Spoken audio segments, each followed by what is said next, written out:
What a special day it is. Hello, everybody. Welcome into literally bird's eye view. Scotty Gange, I'll be your host. The fantastic team beat reporter, Alec Hendon. Alec, it's a good day for baseball, man. Scotty, we have a beautiful setup here today. You continue to outdo yourself. It's fantastic here. Great day at Eldridge. It's July baseball. The Birds are on a winning streak. What can we complain about at this point? Nothing is what we can't complain about. It's the best team in the league, the best pitching staff in the league. The only thing I could complain about is the fact that I'm sweating. The Firebirds are sweating, not in perspiration, but in wins. 7 straight games, they've gotten a point. One of those games was a tie, a come-from-behind tie, and 6 of those have been wins. Are they seriously the best team on the Cape right now? Well, according to the statistics and the standings, they have to be the best team in the Cape League right now. The pitching has been great from day one. The offense has been big with some key contributions from the new guys that have come in. Defense has been very good. They've caught the ball very well, taking advantage of other teams' mistakes. And numbers don't lie. The standings can't lie, right, Scotty? They don't lie. We're wearing the polos, but numbers never lie. Remember that, all of you at home and all sorts of things. Numbers never lie. It's the best pitching staff on the Cape Cod League. Noah Skuro last night, five innings pitched, no earned runs, 9 Ks. Here's our post-game interview with him before we sit down with pitching coach Matt Troop. 5 innings pitched, 9 strikeouts. Was everything just working out there for you? Yeah, I had confidence in all 4 pitches, and it really helped me out. Get ahead with fastball and get ahead with a lot of strike ones and just cruise from there. So you said that it was the first time in a long time that you've pitched over 90 pitches. You had 90 exactly today. When you're going through a long outing like that, like you did tonight, what goes through the mind and how do you kind of stay strong when you're running out of gas? Just really focus on mechanics and stay efficient with the body and try and get quick outs and just try and be as efficient as possible and just throw a lot of strikes and fill it up. Seems like every time you go out there, you look just a little bit better. You had 3 innings your first time, 4 innings your second outing, and 5 here in the third, and this was your best outing all summer. What has changed for you from the beginning to now? Just confidence and familiarity, just getting back in routine. It's been a little while since I pitched when I got up here, so just getting back into the routine of things and just getting used to it. The word around the street is that the birds are hot. It's smiles all around. Are the birds hot? Birds are very hot. We're smoking hot right now. I mean, just doing everything right. I mean, it's good to see the hitters starting to heat up a little bit, pick us up with a couple of high run innings for us, and then to come back tonight and when they're struggling, pitchers pick them up. He picked them up. He picked them all up today. 5 innings again, 9 Ks on 90 pitches. Fantastic outing. Good enough for the Birds baller of the game. Mr. Noah Skuro. The hottest part of the Birds right now is their pitching staff. And we've got the pitching coach, Matt Troop. But he was just at a wedding, so you might not know. The pitching staff has been incredible. Absolutely incredible. Yeah. Is that good to hear? So now you're back from the wedding? Oh, yeah. And I was able to watch a little bit of it. I watched Schuster's whole start, that entire game. I was just chilling in the airport. Had a little bit of a layover, so got to watch that. The guys have been doing real well. No doubt, obviously, looking at the past couple games, and the Birds are certainly hot. So, yes. Just like the weather outside. I was just about to say that, just like the weather. You beat me to it. So we just want to keep this thing rolling. Every team right now is dealing with a long stretch of games, Yep. So it's just making sure guys come back, bounce back quick, and keep their bodies right and keep their arms right and stay healthy in this thing. And next guy up. If someone is struggling, looks a little tired, boom, next guy up. Let's win this thing as a staff, and they've been doing a great job. So we just want to keep that thing rolling. It's been the story of the season for the pitching staff. Next man up, and today the next man is up. Love is on the mound tonight. What are we looking for out of him, and what do we know about him? Well, we're looking for just for him to set the tone. Now that he has had a couple relief appearances, kind of getting his feet wet, and this being his first start, he did a great job of doing just that. I mean, keeping the free bases, away and not part of his game, and just being able to establish that fastball command early with just nasty second and third pitch as far as the changeup and slider. So if we could set that tone for our staff today, and that's kind of big with the relievers or with the starters getting the most rest throughout this stretch. We kind of need a little bit of a good start and get them 4 or 5 innings so that we don't have to use as many pieces, day in and day out of the pen. So really looking forward to seeing Love out there for that first start, and it's just good to be back. Yes, it's great to be back. You're looking forward to seeing Love. I'm looking forward to hearing about your weekend. You went to a wedding. Yes. It was in Tahoe. Sounds beautiful. Tell me about it. Come on. Yeah, I was a groomsman in a wedding. It was You were a groomsman. You were like one of the MVPs there. Yeah, I had to have my A game. team So at a wedding. I would like to say so, no doubt. Especially all dance team. You know, Nice, I was yeah. grooving on the dance floor there. But it was a beautiful venue. You know, the groom was a very good friend of mine at University of Arizona. Sorry, shout out Wildcats. But yeah, it was beautiful. The groom and the bride were fantastic, great people. The venue was even better. I mean, it was on the beach in South Lake Tahoe, so it was a good. You know, it was nice. At least that's where I was. I mean, away from the Cape is always a bummer, but at least of all the spots, it was Tahoe. So yeah, that's where I was this past weekend, and very nice to be back here at Eldridge. And the coolest thing about the Cape Cod League, in my opinion, is the fact that everybody grows in the Cape Cod League, and you're in the process of growing right now. You had an interview. You know, I have to think it's because of your fantastic work at USD, because of your fantastic work here. Things are exciting on the horizon for Matthew True. Yeah, a lot of guys, fortunately, have been in my corner as far as coaches, and they like to fib and lie to other coaches out there and give me opportunities to continue to grow in this game. So at the tail end of that trip, I was able to go explore an opportunity, and it went really well. And I can't really touch on that, but some I don't want you to. exciting That's later. exciting news coming soon. So That's a fantastic teaser. We've actually got a special teaser for everybody watching here. Took out Tanner Murray for edition 2 of Bird Bites. Here's a sneak peek. Okay, if you were to make a Firebirds jersey, a new one, an Okay. alternate Firebirds jersey. Okay, I'd go all out on it. You Okay. know, I'd take the Firebirds. You know, I'd build the Flames from the bottom, of course. Flames, because I saw my buddy. He would go. It was in the Northwoods. They had the Star Wars night. Joey, shout out. And they Joey. made Star Wars jerseys, And didn't they they? made like these kind of cool Star Wars. I'm pretty sure Star Wars. It was like a little Chewbacca, if I remember it correctly. Yeah.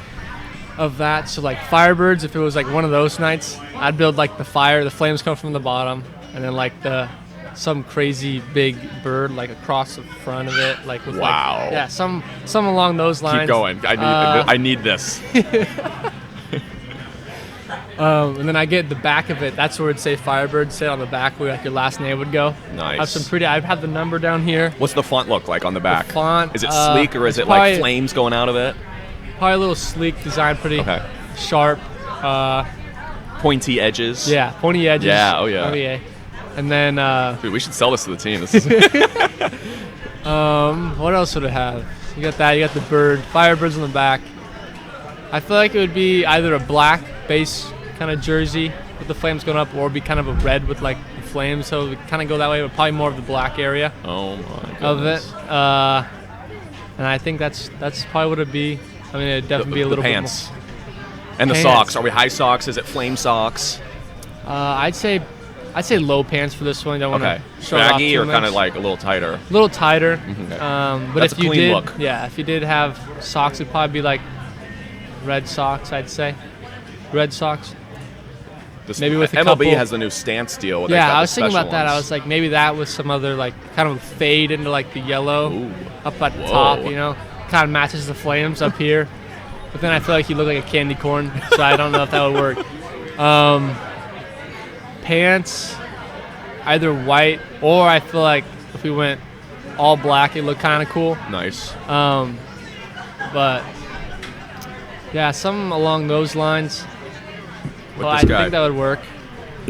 Do you like the logo? Does it need any changes? I like the logo. It's pretty Yeah, I cool. like the logo too. It's pretty cool. I like the logo. We do it with everything. Skip talks about the circle, which means that, and doing everything basically correctly. Having Yeah, you guys are always throwing up the O. For Orleans, I'm guessing. Yeah, it's Orleans. smart and he has guy. other definitions for it. Like what? Unless that's an interior No, team it's- secret. It is 10-4-1 against 3-12-1. Yes, it is, Scotty. Lyle Goldstein, the Hyannis Harbor Hawks broadcaster and a fantastic friend of mine. So happy to have you in our new studio. First off, do you like it? Do you like the hats and the ducks? This is awesome. The ducks are a little nice touch to it. How about that? It's the Ducks, right? All right, I want to talk about the Hyannis Harbor Hawks. Connor Ash is on the mound tonight. It's been a team that has not won many games, but here they are with a great chance to have kind of a bounce-back game here, playing the best team in the Cape League.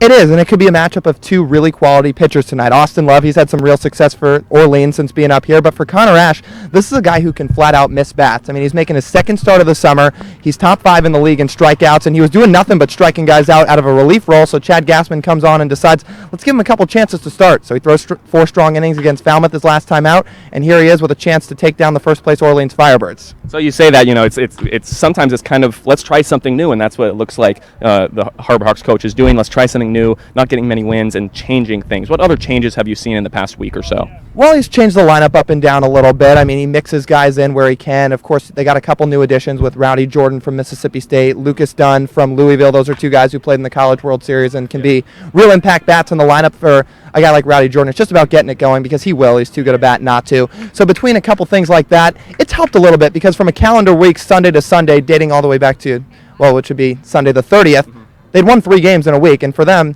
you have to look at that and you have to take it any way you can because you're not going to get it back all at once if you're Hyannis. You just kind of have to piece it up as much as you can and kind of hope you can get some help above you too with teams like Orleans, or rather with Falmouth and Bourne dropping some games as well. You are broadcasting the radio call for the Hyannis Harbor Hawks tonight, Lyle Goldstein. What's the storyline heading into tonight? What's your open? What's the topic line?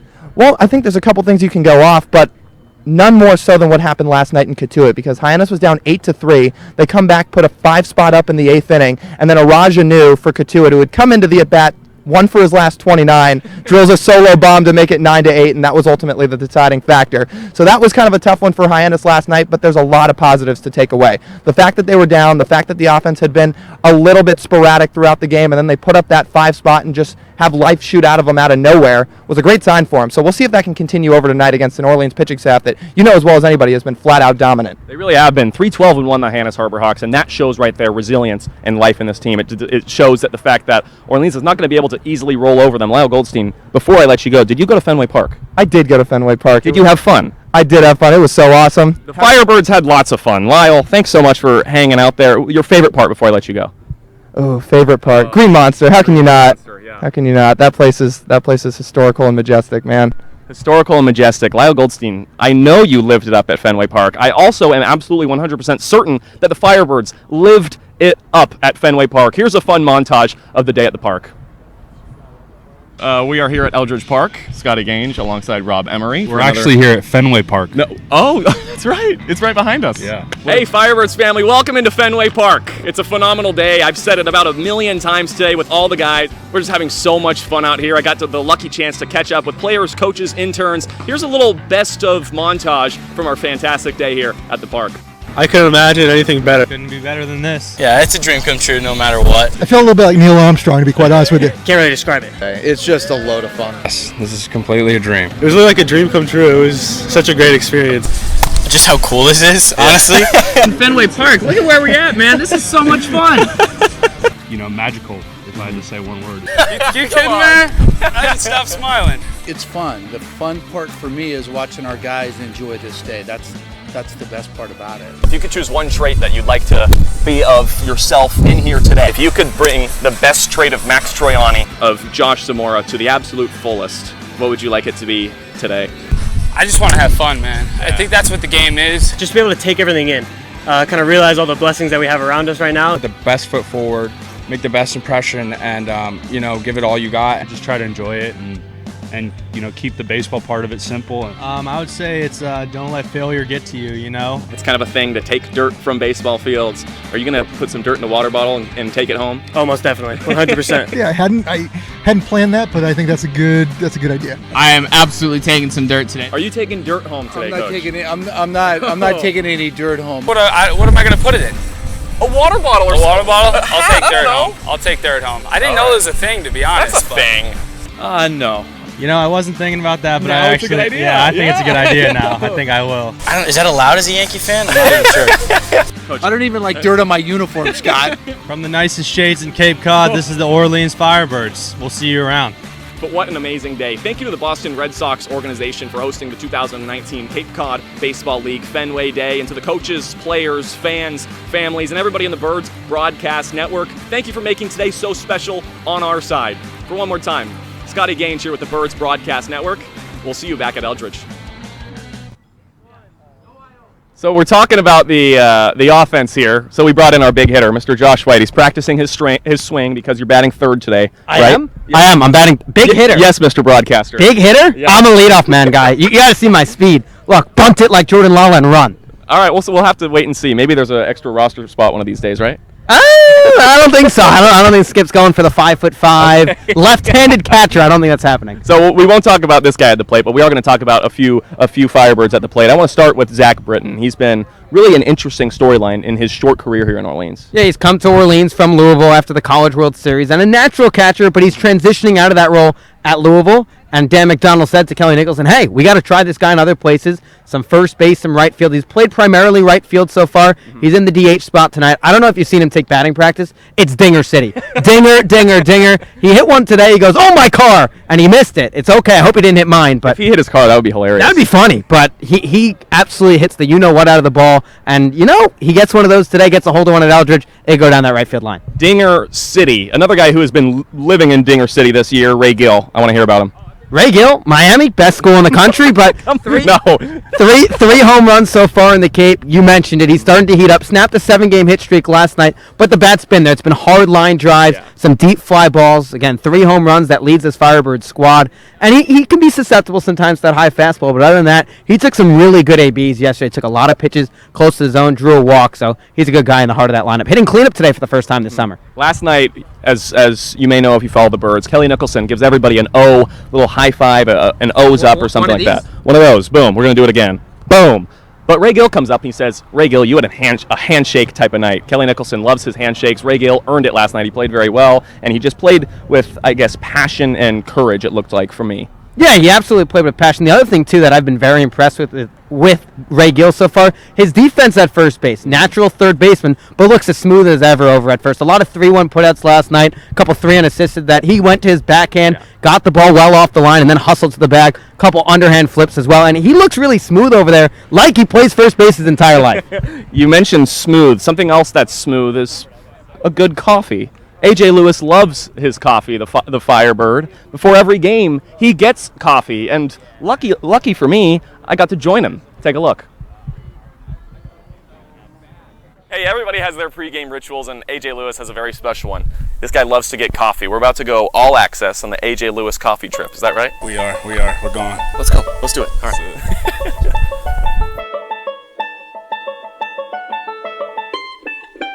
Okay. Perfect world scenario. You walk in and you say, I'll get the A.J. Lewis. I don't know about all that. You have coffee before every game. Where did that start for you? It's just something I started during school, honestly. Every morning I get up, I like to drink coffee. They call me an old man. Just got into a routine of it. It's not even that I need the caffeine. I just like being a routine-oriented person. And that's just one thing that I've always done. What's the place to go to here? So I fell in love with Joe Mama's. Oh, you did? Joe Mama's. Joe Mama's is the spot we're going to go today. And I feel like when you walk in, the place is going to go like, yeah! I don't think that's the introduction I'll get, but if I do, that'd be pretty cool. Do you have like an order there? We'll see. Oh. Smile. We talk every day. Lillian. Oh, yeah, I bet you know her well. Hopefully she's there today. Did we pass it? Did we? We did. Definitely passed it. There we go, baby. Are you ready? I'm ready. Oh, I'm ready too. Okay, let's do it, man. Do you know this guy? Yeah, AJ. Oh, you do know him. I know you get the same one every day. That's the Americano, right? It is. It is. Where does this one rank? You're with me, so it adds points, right? Yeah, definitely, Scott. I think all coffee is pretty good. Like, as long as it's giving me energy, it's good. But no, Americano tastes the best and works the best for me.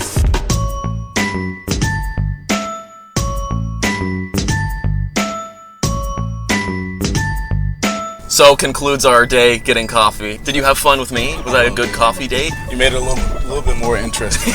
I'm boring. I get bored by myself, but no, thank you, man. Thank you. Hey, we've got a fun day of baseball today. A.J. Lewis has been phenomenal to watch and playing all season long, and it's been fun to have coffee with you today. Thanks again for the time, man. Appreciate it. Appreciate you.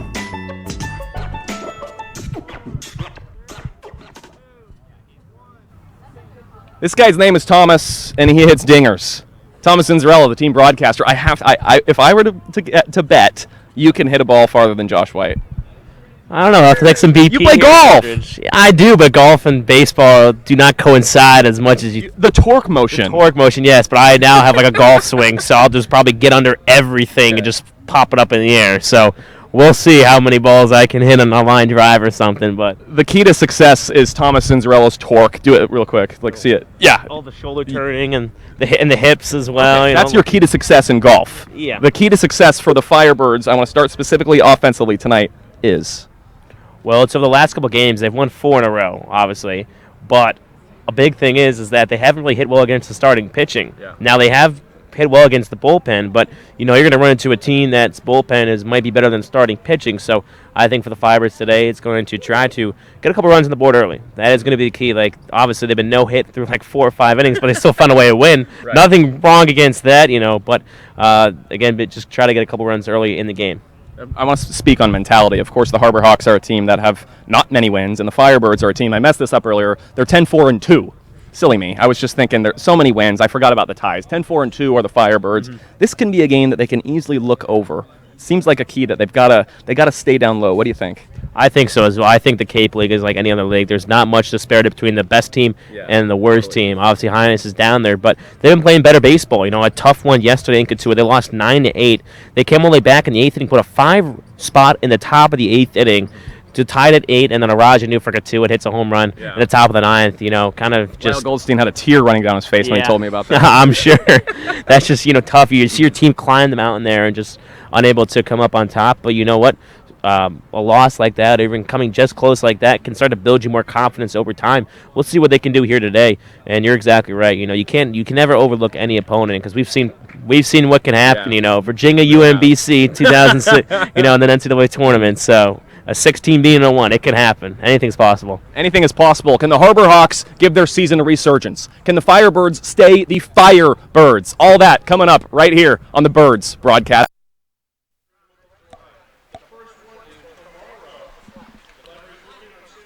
Sunny skies lit of the air from Orleans, Massachusetts, here at Eldridge Park, as the Orleans Firebirds return home after their brief road trip out to Falmouth yesterday to face another West Division foe in the Hyannis Harbor Hawks. Welcome inside the broadcast booth. Thomas Cinzarello joined alongside Josh White as the Firebirds have caught a hot streak here. They have won 4 games in a row. Yeah, they've won 4 in a row for the first time since July of 2017. This Bird squad hasn't lost since June 20th. Think about how long that is, Thomas. July 2nd to June 20th. The Birds have been undefeated over that stretch. Couple of postponements. Fenway Scout Day, a tie against Katuitt, but they haven't lost since. And the Birds, as they like to say, are hot right now. According to Noah Skira last night, they're smoking. They're smoking, like a Texas barbecue. That's what I think they're doing. And it's one of those stats you can kind of construe to, I guess, your liking, saying the Birds haven't lost since so-and-so date. As the Fibers look to try to keep it rolling here, they'll send the right-hander Austin Love from North Carolina. Will make his 3rd appearance, his first start on Cape Cod. But, Josh, you saw him a little bit back at school at Miami. Austin Love, he's been dominant on mound so far. He was also dominant against the Miami Hurricanes as well. Yeah, Austin Love continues to shove throughout the early part of his career. Like you mentioned, 3rd start on the Cape. 3rd appearance, check that first start. 1-0, has not surrendered a base runner over the first 2 2/3 he's pitched. Last pitched against the Katuitt Kettleers 4 days ago through an inning and 2/3, struck out 3, but primarily a reliever at North Carolina. 36 appearances out of the bullpen, 8-4 record with a 3.09 ERA, transitioning to the weekend rotation for the Tar Heels. And like you mentioned, he pitched pretty well against the Miami Hurricanes. 3 appearances all out of the pen. Now remember, 3 appearances out of the pen, 13 1/3 pitched, only gave it 1 earned run. This guy brings up in the biggest situations they come. And used as a long inning relief for saves, but tonight he'll be the Firebird starting pitcher. Yeah, Kelly has kind of transitioned here in the Cape Cod. He pitched on June 23rd against Wareham, pitched an inning. And then his last time out, a little bit of that long relief role. As you mentioned, he did back at UNC, pitched an inning and a 3rd, or 2/3, excuse me. And now he's called upon here to make a start against the Harbor Hawks as Anthony Cervedio, the shortstop, will lead things off from the left side. Harbor Hawks dropped one yesterday in Katuitt. First pitch to Anthony Cervedio. Just misses low and outside for ball 1. Cervedio leads things off. Rowdy Jordan playing center, batting second. Trevor Hover playing left, batting 3rd. Lucas Dunn over at second in the cleanup spot. As the 1-0 pitch is ground on Torch hole on the right side of the infield. Soretti moves to his left, throws over to Gill at first base for the first out. Got to be comfortable for Austin Love to see Danny Soretti field the first ball, his college teammate manning second base tonight, and quick out for Austin Love. Rigsby Mosley playing right, batting fifth. Hunter Goodman, the DH, batting sixth. Brooks Carlson over at first base, batting seventh. Olson, the third baseman, batting eighth. And Adam Hackenberg doing the catching tonight. He'll ran out the bottom. So Rowdy Jordan, the center fielder from the left side, faces the right-hander Austin Love. First pitch skips in for ball one. I got a UNC story today. I was at the golf course. And a kid who just finished his freshman year at UNC, plays on the golf team there. And he almost broke the course record today. 1-0 pitch, fastball. Just missing the outside edge. Count 2-0. Do we have a name for this young man? Is he generic name? No name? He did not give me his name. I haven't done the research yet because I love to track that type of stuff down. Love from the windup, the 2-0. Fastball just missing outside again. He's living on the outside corner right now. Just can't get anything to go.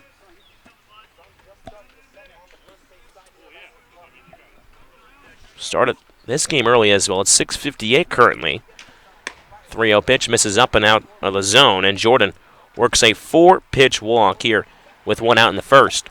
And think about that. Not only did we start early, and Kelly Nicholson likes Kershaw time, as he likes to say, being 15 minutes early to everything, but we had a great ceremony to honor a longtime lieutenant retiring from the Orleans police staff. He got to walk out with the color guard in left field through the first pitch for a strike, I must add. And we started early. Not on time, but early. Love works from the stretch for the first time as the first pitch of Trevor Hubbard, the left fielder, misses outside for ball one. So far, Love hasn't had that command that he has had so far on the Cape. At top of the first here from Eldridge Park. Jordan over at first base with one out. 1-0 pitch. This is a little bit high and in on Hubbard, count 2-0. He's thrown 7 balls so far to just 1 strike. As now Rob Emery, the catcher, will come out, have a chat with Love. Got to think some nerves for Austin Love again at the collegiate level. Has never started a game before. He's only pitched out of the bullpen, 36 appearances for North Carolina, 2 so far on Cape Cod. He spends a lot of time in the bullpen trying to get loose, things of that nature.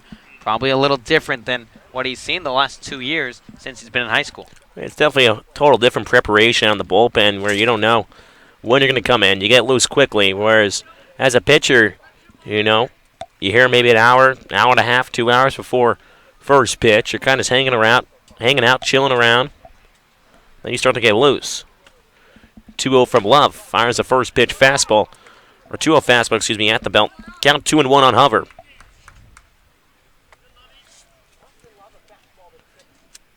So Rowdy Jordan over at first base. He worked a walk after Servideo grounded out to start out the top of the first. As Lovell, quick throw over towards first base to check on Jordan. Count still 2-1. Over here at the dish. One of these Sun Devils out of ASU. Love out of UNC from the belt. The 2-1. Fastball misses low and outside. Backhanded by the catcher, Rob Emery. Count 3 balls and a strike. So we'll take a look around the defensive alignments for the Firebirds. Max Girardi playing left. Lala out in center. Daniels over in right. Whitcomb over at third base. McCabe at shortstop. Soretti over at second. Gill at first. And Rob Emery doing the catching for Austin Love. 3-1 pitch is hit high in the air down the left field side, but out of play. As he'll head over Route 28. Count 3-2 now. Wind blowing out, blowing in from center. A decent crowd on hand tonight for this ball game. It's July 4th week, probably one of the busiest weeks on Cape Cod. 3-2 to Love. Pitch misses low and outside as Rowdy Jordan was running on the pitch. So back-to-back walks issued by Austin Love. And they're now 2 men on with 1 out here on the top of the first inning as the Harbor Hawks try to strike first. Very rare to see that from Austin Love. Had not issued a walk through his first 3 innings on the Cape. Now offers back-to-back free passes. Only had 25 walks at North Carolina in 67 innings. So Rare to see him struggle, especially in the first pitch strike department. So Lucas Dunn, the second baseman from Louisville, will take his axe from the right side. First pitch to him. Fastball in the dirt for ball 1. And the Firebirds over this 4-game win streak have really used some outstanding starting pitching, and that's where it's really started. Even when a game like last night where they didn't have the bats really going early on, the last couple games or so, the pitching got them there, and then they struck when they had the opportunities. Again, they were out ahead yesterday, only 3 hits, but put up 3 runs. Love kicks and fires. 1-0 curveball. Misses down in the zone. Count 2-0. Wasn't a bad pitch there, but when you're a guy that hasn't done a lot of strikes to show for, it's awfully tough. Try to get a guy to chase after a pitch like that, just missing low in the zone. 2-0 from Love. Fastball catches the knees for strike 1. As Love looks to work backwards in the count, 2-1. Somebody's brought some pizza out behind us. I was going to say, there's a strong aroma of pizza right now. Could use some pizza. A slice right now. 2-1 pitch. Hit up the middle towards shortstop McCabe. Glove flip on to second. Cerretti tries to turn over to first. It's in time. Ray Gill picks it at first. A nice 6-4-3 double play. McCabe to Cerretti to Gill.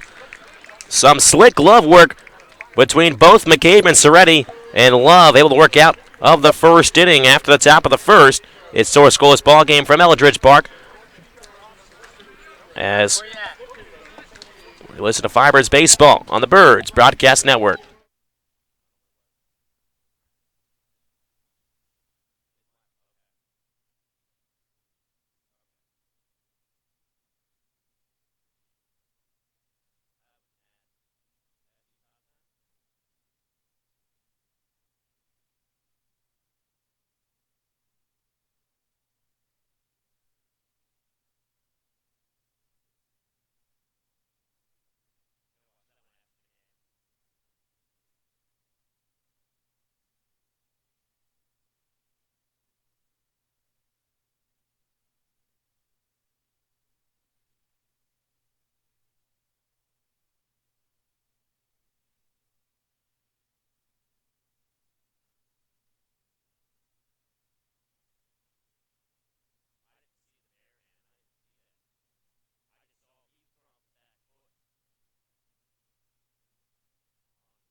Bottom half of the first inning after the Firebirds with the 6-4-3 double play. Absolutely fantastic play from McCabe and Cerretti, and Gill over at first base. As the Firebirds look to take their first swings on the evening. As you'll see the lineup on the screen. A couple guys to watch out for. Ray Gill in the cleanup spot just snapped his 7-game hitting streak yesterday in Falmouth. But he's going to hop back. Shea Wickham as well, playing third tonight. In BP, he was absolutely smoking some balls. You can tell he's starting to get more and more adjusted to the Cape. Zach Daniels, a guy as well, we've mentioned the last couple broadcasts or so in the 9th spot, playing right field, starting to swing the bat better for the Firebirds, trying to get that roster or the lineup turnover at the bottom part of the order. First pitch of Jordan Lala hit high in the air on the left side, but will run just beyond the seats on the Hyenas third base side. Count 0-1. So Jordan Lala, it was his birthday just 2 days ago last time we were here in Orleans. Had a nice birthday, 3 for 5 with a run. 1-0 pitch misses in the dirt. Got 1 ball and 1 strike on Lala's center fielder. Probably his best game he has had in a Firebirds uniform against Harwich. They won that game 7-2. Bunt his way on a couple times as the 1-1 pitch is line foul. Just missing the pull down there as he'll run into the seats high up on the hill.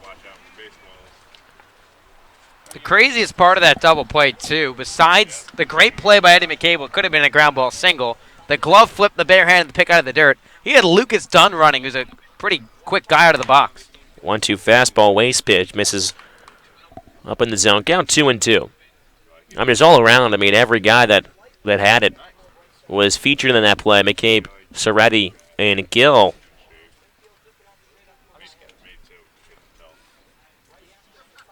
Two-two pitch, off-speed cut on a miss as Lala goes swinging at a pitch out of the zone. First strikeout victim for Connor Ash. He's the right-hander from Missouri who's on the hill, making his 5th appearance on the season, his 2nd start. Made his last start back on June 26, which is his last appearance. So Chad Gaspin moving Ash from the bullpen here in Hyannis to the starting rotation. Pitched 4 innings, 2 hits, 3 runs, 3 earned, 4 walks, but 6 strikeouts against Falmouth. First pitch at the knees to Zach Bryn. He's the DH tonight for the Firebirds. And deservedly so, moving to the starting rotation. Top 5 in the league in strikeouts. That was 21 punch-outs and 11 in the 3rd innings pitched. 0-1 pitch from the windup. Misses inside as Bryn elevates the arms there. Just missing the inside corner. Count 1-1 on Britton. 2 for 11 so far to start out his Cape career is the 1-1 pitch. Misses high and out of the zone. Count 2-1. Bryn yesterday in Falmouth went 1 for 2. Had a double in the 7th inning that almost got out. 2-1 to Bryn. He rolls over towards the first baseman, Carlson. Carlson corrals it, flips it on to the pitcher, Ash, who steps on the base. And there are 2 outs here in the bottom of the 1st. So Max Troiani, the left fielder, will kick some dirt around from the right side. And it's funny as well, the Firebirds, we mentioned to always joke around with Troiani about he's a singles machine and all that. The Firebirds have the fewest doubles in the Cape League with just 10 so far this year. First pitch of Troiani reaches for, pushes it out of play just behind the Firebirds dugout on the hill. 0-1 the count. Now, understandably so, given that Max Troiani and the tear he's been on. He's top 5 in the league in hits. And you think about it, he's got 18 hits. 17 of them have been singles. He said the next time he gets a double, it could be called just the machine. As the 0-1 pitch skips in to the middle of the catcher, Hackenberg, count 1-1. And all I can think of when he said the machine was Albert Pujols in that This Is Sports in a commercial, where they said, I guess Albert isn't a machine anymore. 1-1 of Troiani. Pitch is lined right over past the glove of the third baseman, Olsen, down a left field line for a base hit as Troiani will take a strong turn around first. But he holds up right there, and the Firebirds have a man on with 2 outs here in the bottom of the 1st. Are we even surprised? Rocketed that ball once again per usual. A nice 2-out single for Max Troiani, and he continues to rake here in the Cape Cod Baseball League. Entered tonight 5th in average. Is just going to keep on climbing up. The average will spike in the single total as well. As Troiani over at first base as a throw-over from Ash to Carlson, the first baseman. Troiani dives back in safely head first.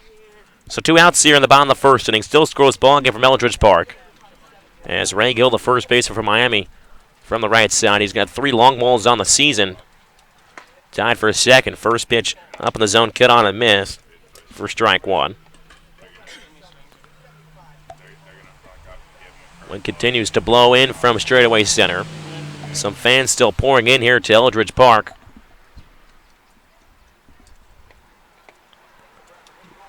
Ash fires the 0-1 pitch outside edge for a strike. 2-0 on Gill. 1 foot in, 1 foot out. Right-hander's batter's box.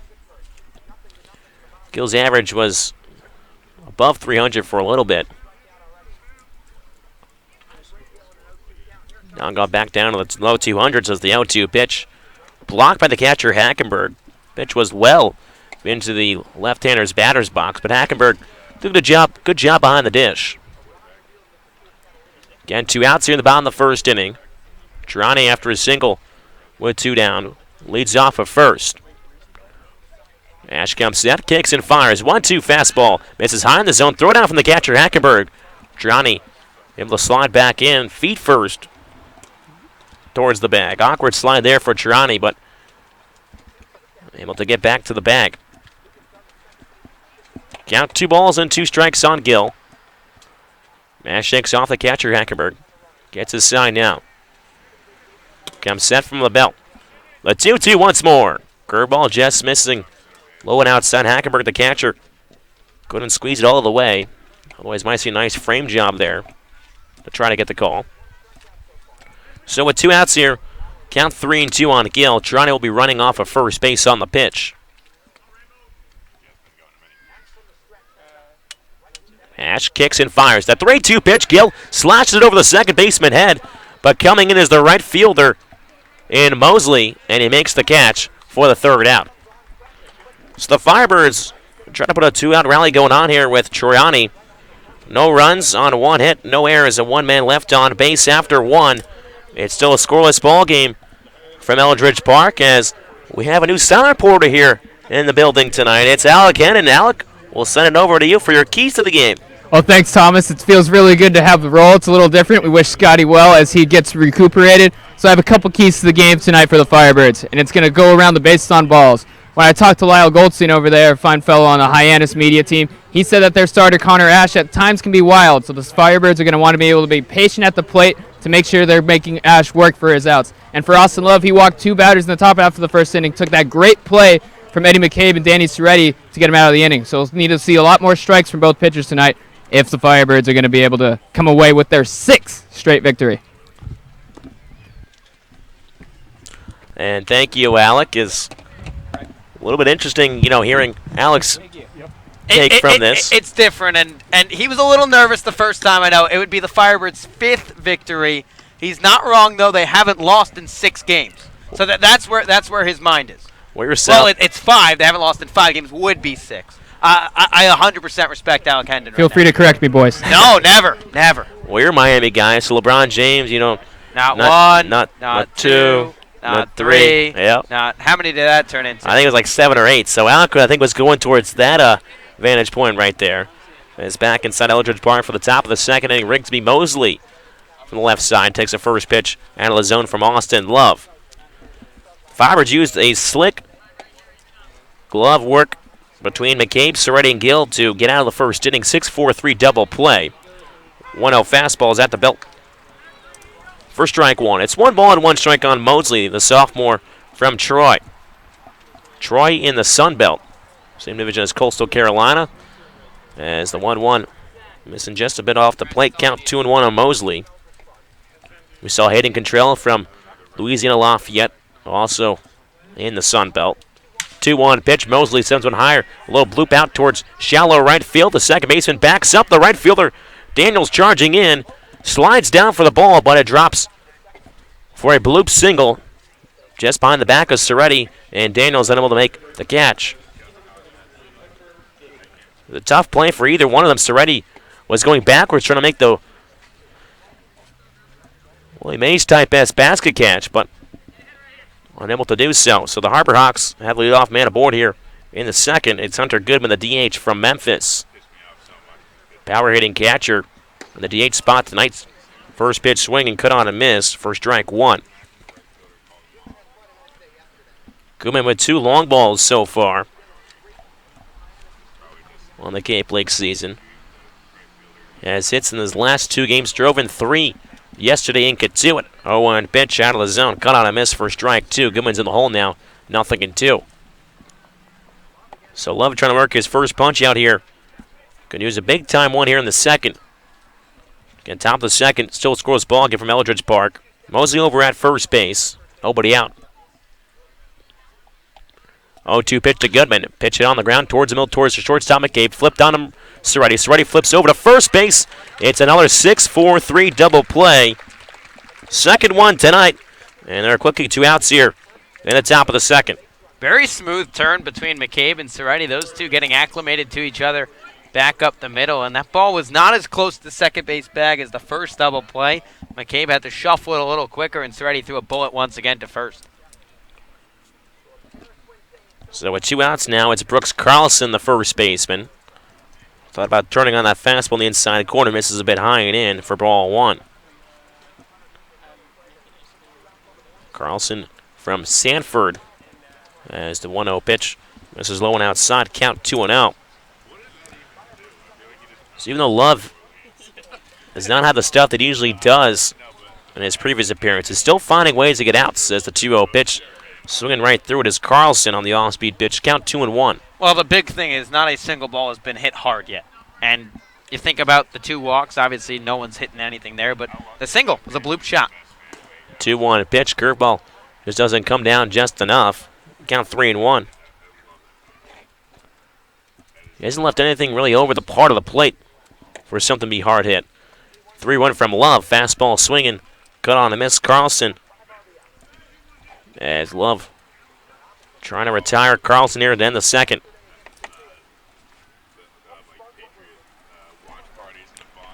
Count 3 balls and 2 strikes. Love from the windup. 3-2 pitch. Cut on to miss for strike 3.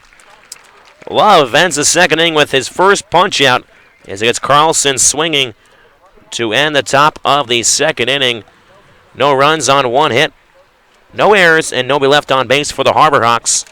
We'll step aside so you can take a look at some highlights from last night's game. We'll be right back. Listen to Firebirds Baseball on the Birds Broadcast Network. 1-2 pitch. Fastball outside corner. Strike 3 call. Incredible. 2-0 pitch to Acton. Hits it high in the air towards left field. Trani on his horse back there. Looks up. And it's gone. Corey Acton hits an oppo taco after left Trani on first base. Back in the first. Gill sends one high in the air towards left field. Weimer, left fielder, going back. Jumps up. Did he hold on? No. It's over the wall. A home run for Ray Gill. First pitch. Fastball swung on by Soretti into center field. Marusic coming on. He makes the grab at the shoestrings. Troiani tagging from third. Throw to the plate. Not in time. Here's the 2-1 to Kokoska. Fastball rocketed to left field. Weimer ranging back. He's in front of the fence. Looks up. This ball is gone. Zach Kokoska tees off on his college teammate. Bases loaded of Birds with 2 away in the 6th. Bauman balked. Home plate umpire Joseph Caraco saw the glove movement from Bauman, pointed at it, and yelled. He shows bunts it up the first base side. The pitcher Butler only option is to first base. Jess getting Trani in time as Lala comes in to score. Firebirds trying to win 3 straight here. The 2-2 from Loman. Cut on the miss, strike 3. And Cavadas goes down swinging. And that is how this game will end from Eldridge Park. Latter half of the second inning. Still a scoreless ball game from Eldridge Park between the Highness Harbor Hawks and the Orleans Firebirds. Soretti, Whitcomb, McCabe, the 3 Firebirds due up as they work through their order through the first time to face Connor Ash, the right-hander from Missouri. Ash from the windup. First pitch is hit high in there down the left field side from Soretti as that one looked like it'll tail foul well into the seats a little bit, couple rows back. Count 0-1 on Soretti. So his college teammate Austin Love on the hill. Soretti, as you mentioned, back in the first. Over at second base getting the start. So a pair of downward heels out there in the field as the 0-1 curveball. Misses above the letters. Count 1-1 on Soretti. Switch hitter from the left side. Ash working quickly. 1-1 pitch to Soretti. Curveball at the belt for strike 2. Got 1 ball and 2 strikes. We mentioned Ash is a big strikeout. Guys, he searches for 1 here. Already has 1 in the game. Struck out Lala to start out the first. Trying to start the second the same way. 1-2 from Ash. Curveball rolled over to the backstop. Just missing Shea Whitcomb, who's on the on-deck circle. Nobody out here in the bottom of the second inning. Still a scoreless ball game from Eldridge Park between Hyannis and Orleans. Ash gets his sign. Kicks and fires. 1-2 pitch. Fastball in the dirt. Gets past the catcher, Hackenberg. And will scamper over towards the on-deck circle once again.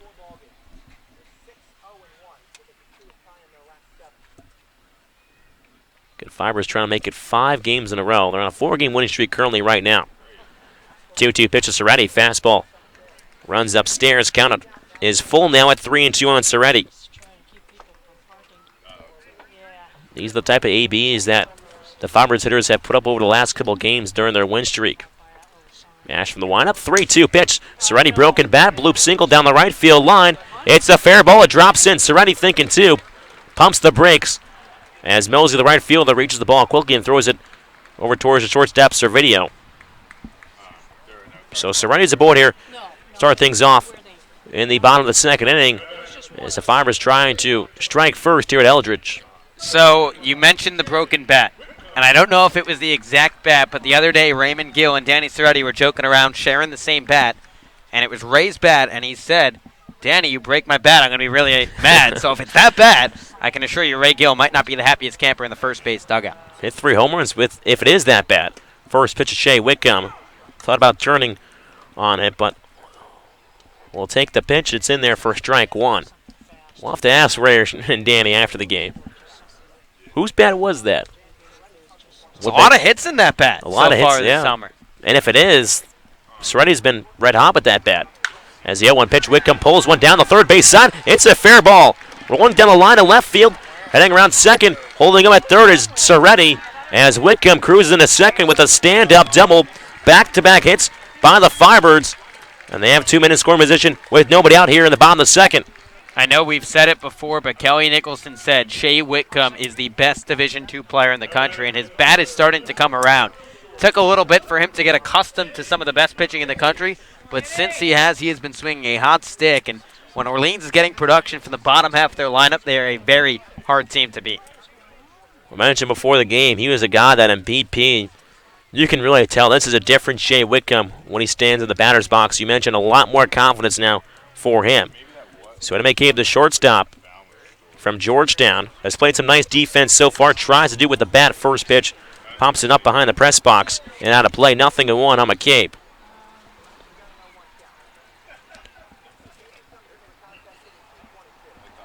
McCabe last time he was at Eldridge and he was in the lineup.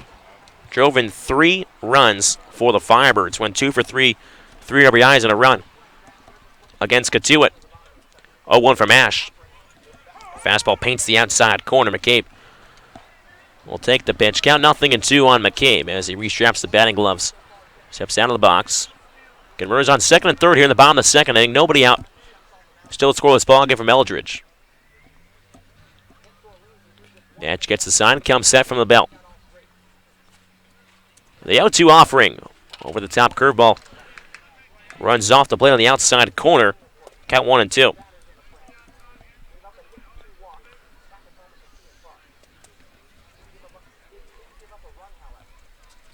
And 3 of the 4 RBIs on the season for McCabe came back against Katuitt as the 1-2 pitch goes right to the back screen. And coming in to score from third is Soretti.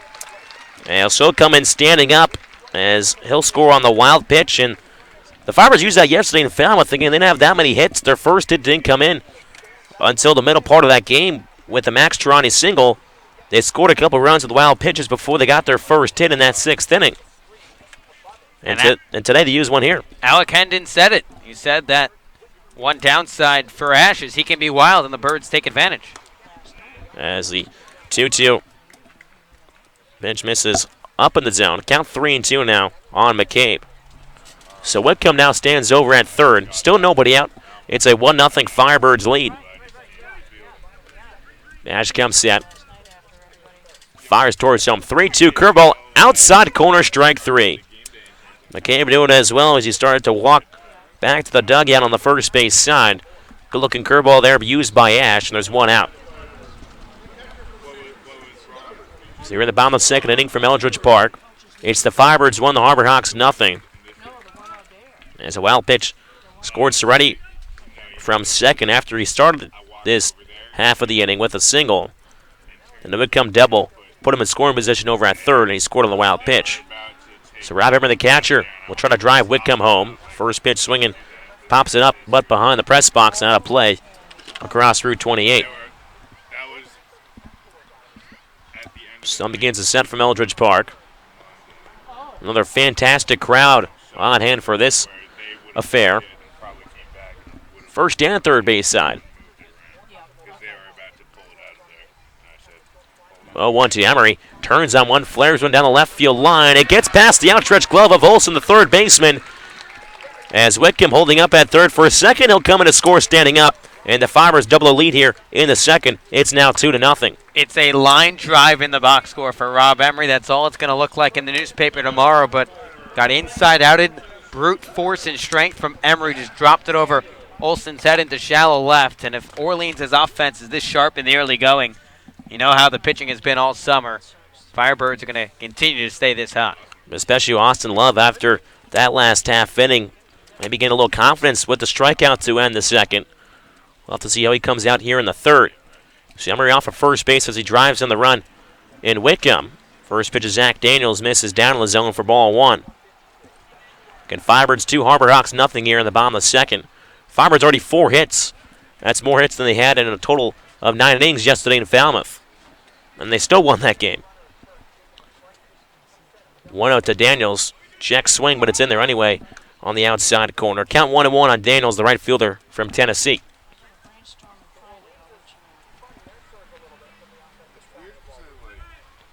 You can really tell that every Firebirds hitter that comes in, a totally different hitter than they were 2 weeks ago here in the Cape. Would come over. Emery over at first base. 1-1 pitch. This is the inside corner. Daniels ahead now. 2 balls and a strike. Daniels so far just 5 for his first 33, but his ABs have looked a lot better.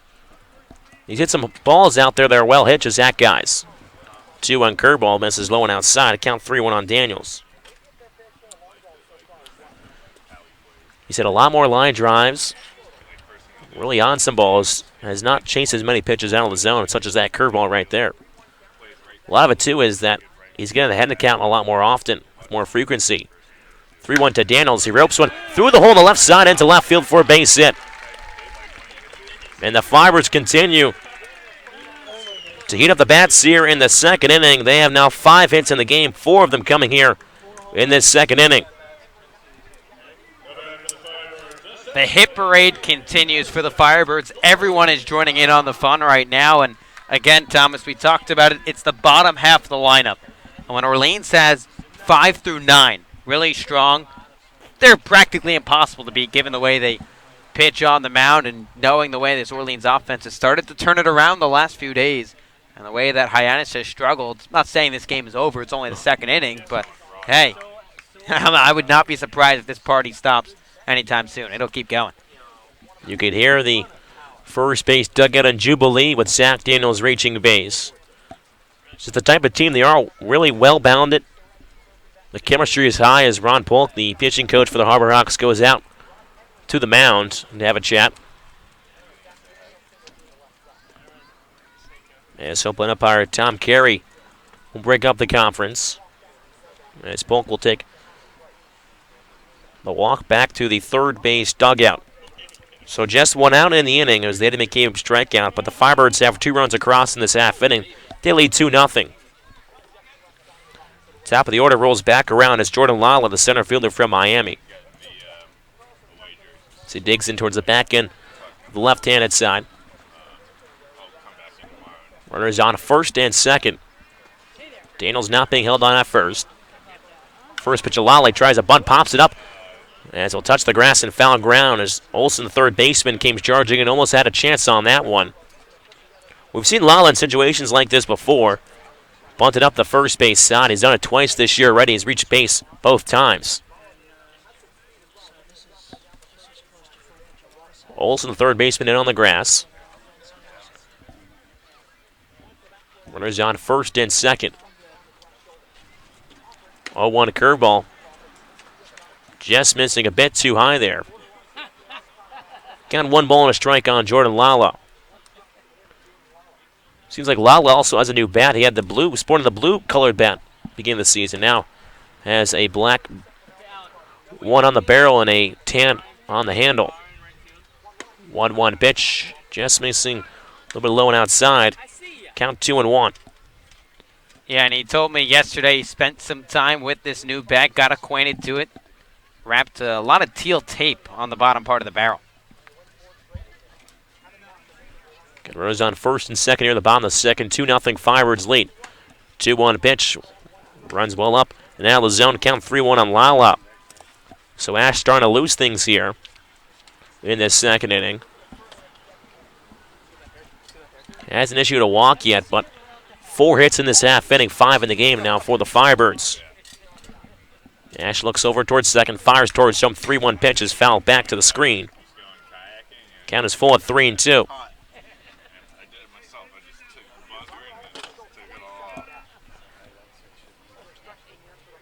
Emery over at second base, Daniels over at first. Just one down here in the second inning. It's a 2-0 Firebirds lead.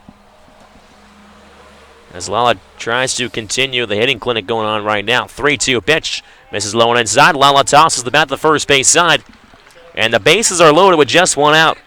As it's Zach Britton, the DH from Louisville, who will come up to the dish. And a chance to really break this ball game open. An extra base hit in the gap for Britton. Probably clears the bases with Lala's speed at first. And really Connor Ash laboring out on the bump. Already action in the Hyannis bullpen. A right-hander starting to toss for the Harbor Hawks. I'm sure Chad Gaspin did not want to go to his bullpen in the second inning, but if he can't get out of this inning anytime soon, he may have to. As Britton, he did have a double yesterday in Falmouth.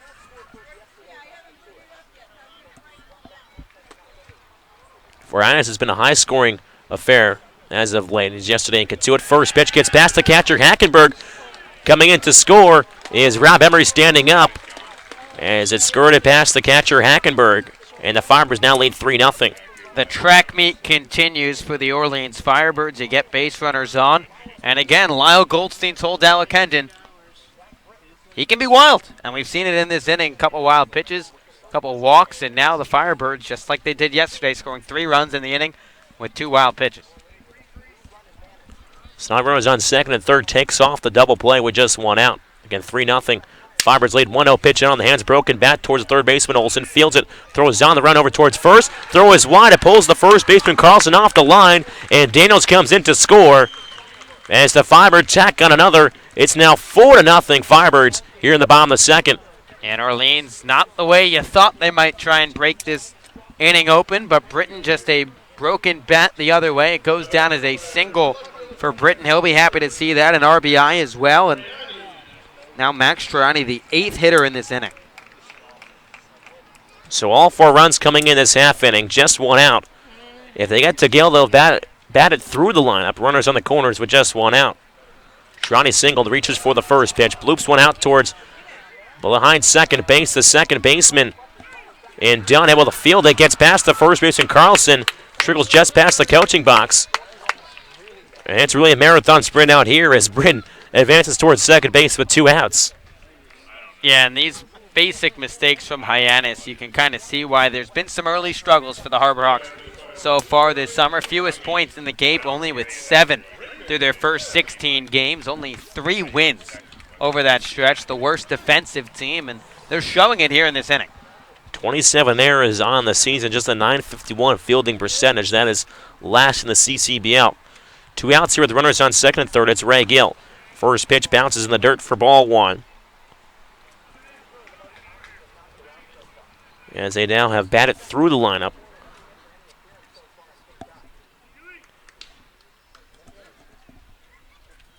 Ash comes set, fires towards some 1-0 pitch to Gill. Is skied up, but pushed out of play behind the dish.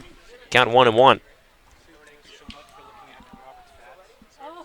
Again, it's a 4-0 Firebirds lead here in just the bottom of the second inning. They've scored 4 runs all in this second on 5 hits.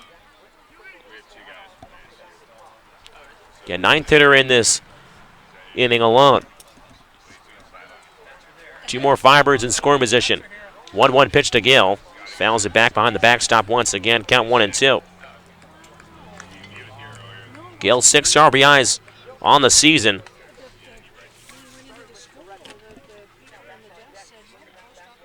Tie for second, as Trony has driven in 7. Tie with Shea Whitcomb, who has 6. Zamora also has 7 as well. 1-2 from Ash. Curveball. Just missing a bit outside there. Good looking curveball there from Ash. Count 2 balls and 2 strikes with 2 outs here in the bottom of the second. Firebirds 4, Harvard Hawks nothing. Runners on second and third.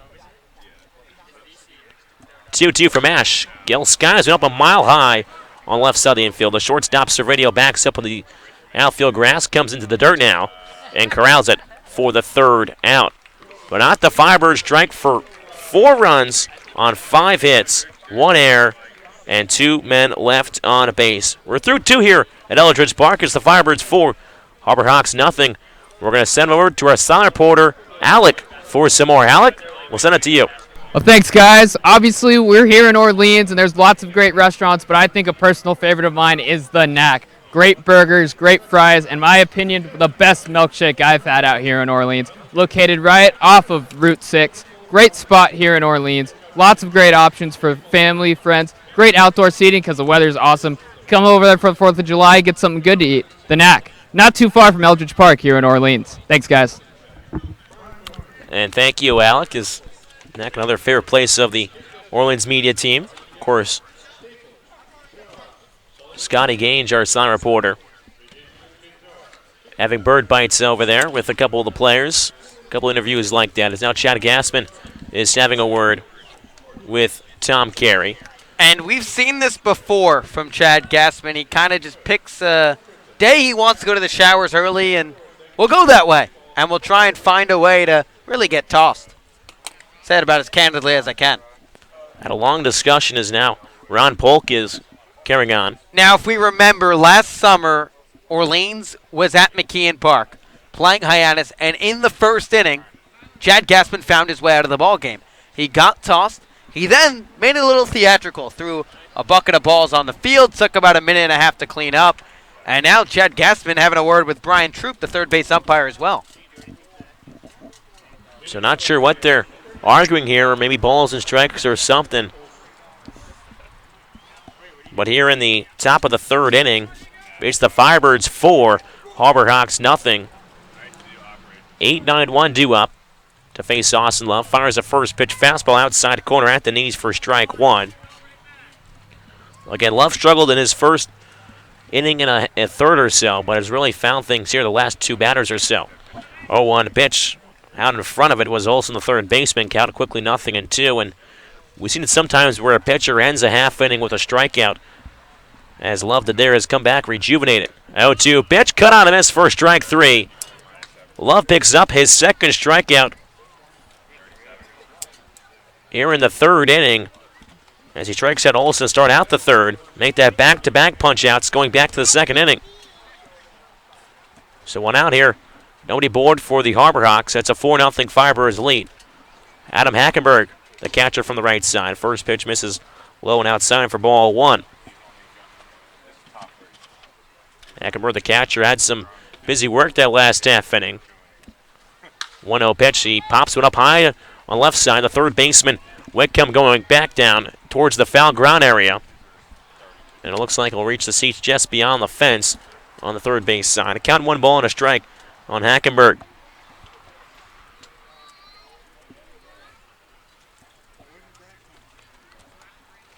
Hackenberg, the catcher out of Clemson, hitting .285 this year for the Harbor Hawks.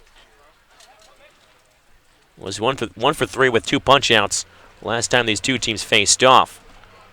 1-1 pitch, curveball in the dirt. Nice pick job by the catcher, Emery. Hackenberg thought about it, but unable to hold the barrel up.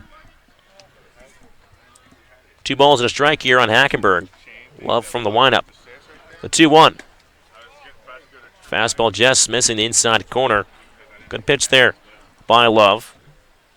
He's really just missing a lot of pitches just out of the zone. So the strike-to-ball ratio can be very mistelling at times. 3-1 pitch. Curveball clips the knees for strike 2. Count is full at 3-2 now on Hackenberg. Nobody on, 1 out here in the top of the third inning. 4-0 Firebirds lead. They scored 4 in that second inning. as they amass 5 hits.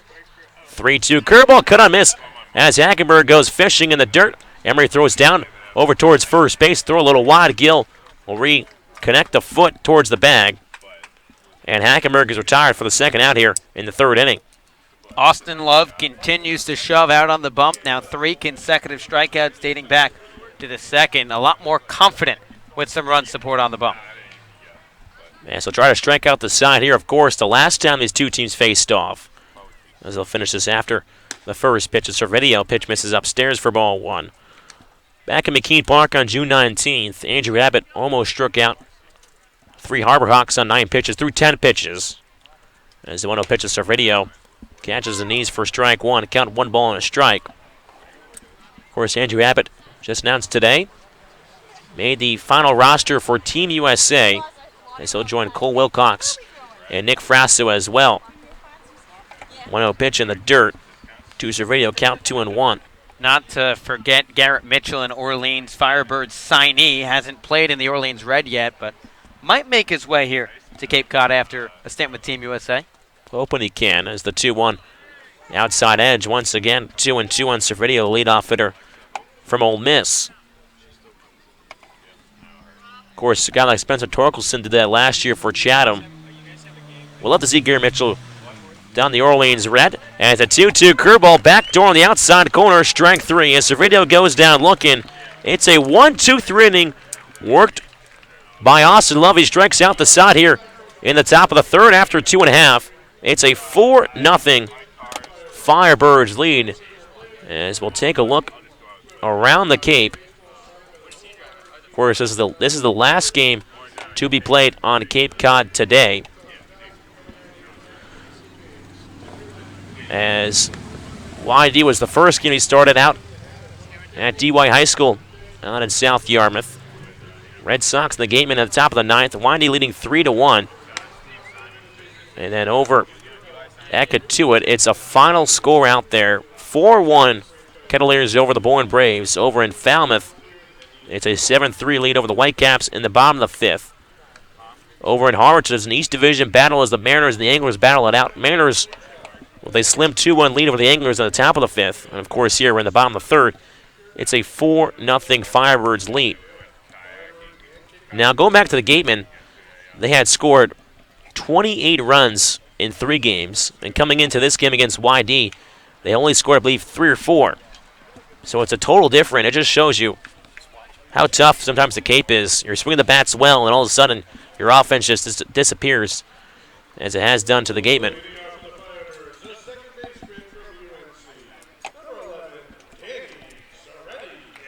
So here in the bottom of the 3rd inning, it's a 4-0 Firebirds lead.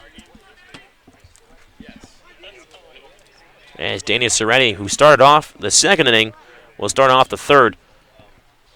Here against Connor Ash. First pitch of Soretti swinging, slaps it out towards straightaway center. Jordan, the center fielder, moves to his right a few steps and makes the grab for the first out.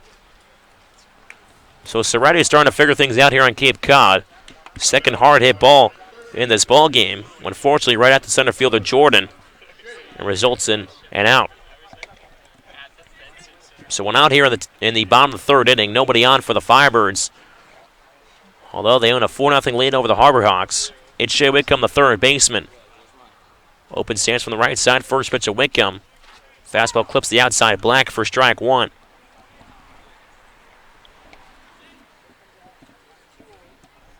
Whitcomb doubled back in the 2nd. That really got things going for the Firebirds as they put 2 men in scoring position. 0-1 pitch, a wave and a miss for strike 2. Whitcomb almost swinging out of his batting helmet. Count nothing in 2 on Whitcomb. Whitcomb would score on the Rob Emery single in that 2nd inning to put the Firebirds up 2-0. As the 0-2 pitch, curveball at the knees for strike 3. And Whitcomb goes down looking.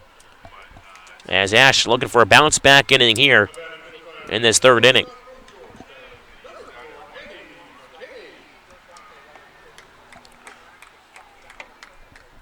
So 2 outs here in the bottom of the 3rd inning. Nobody on for the Firebirds.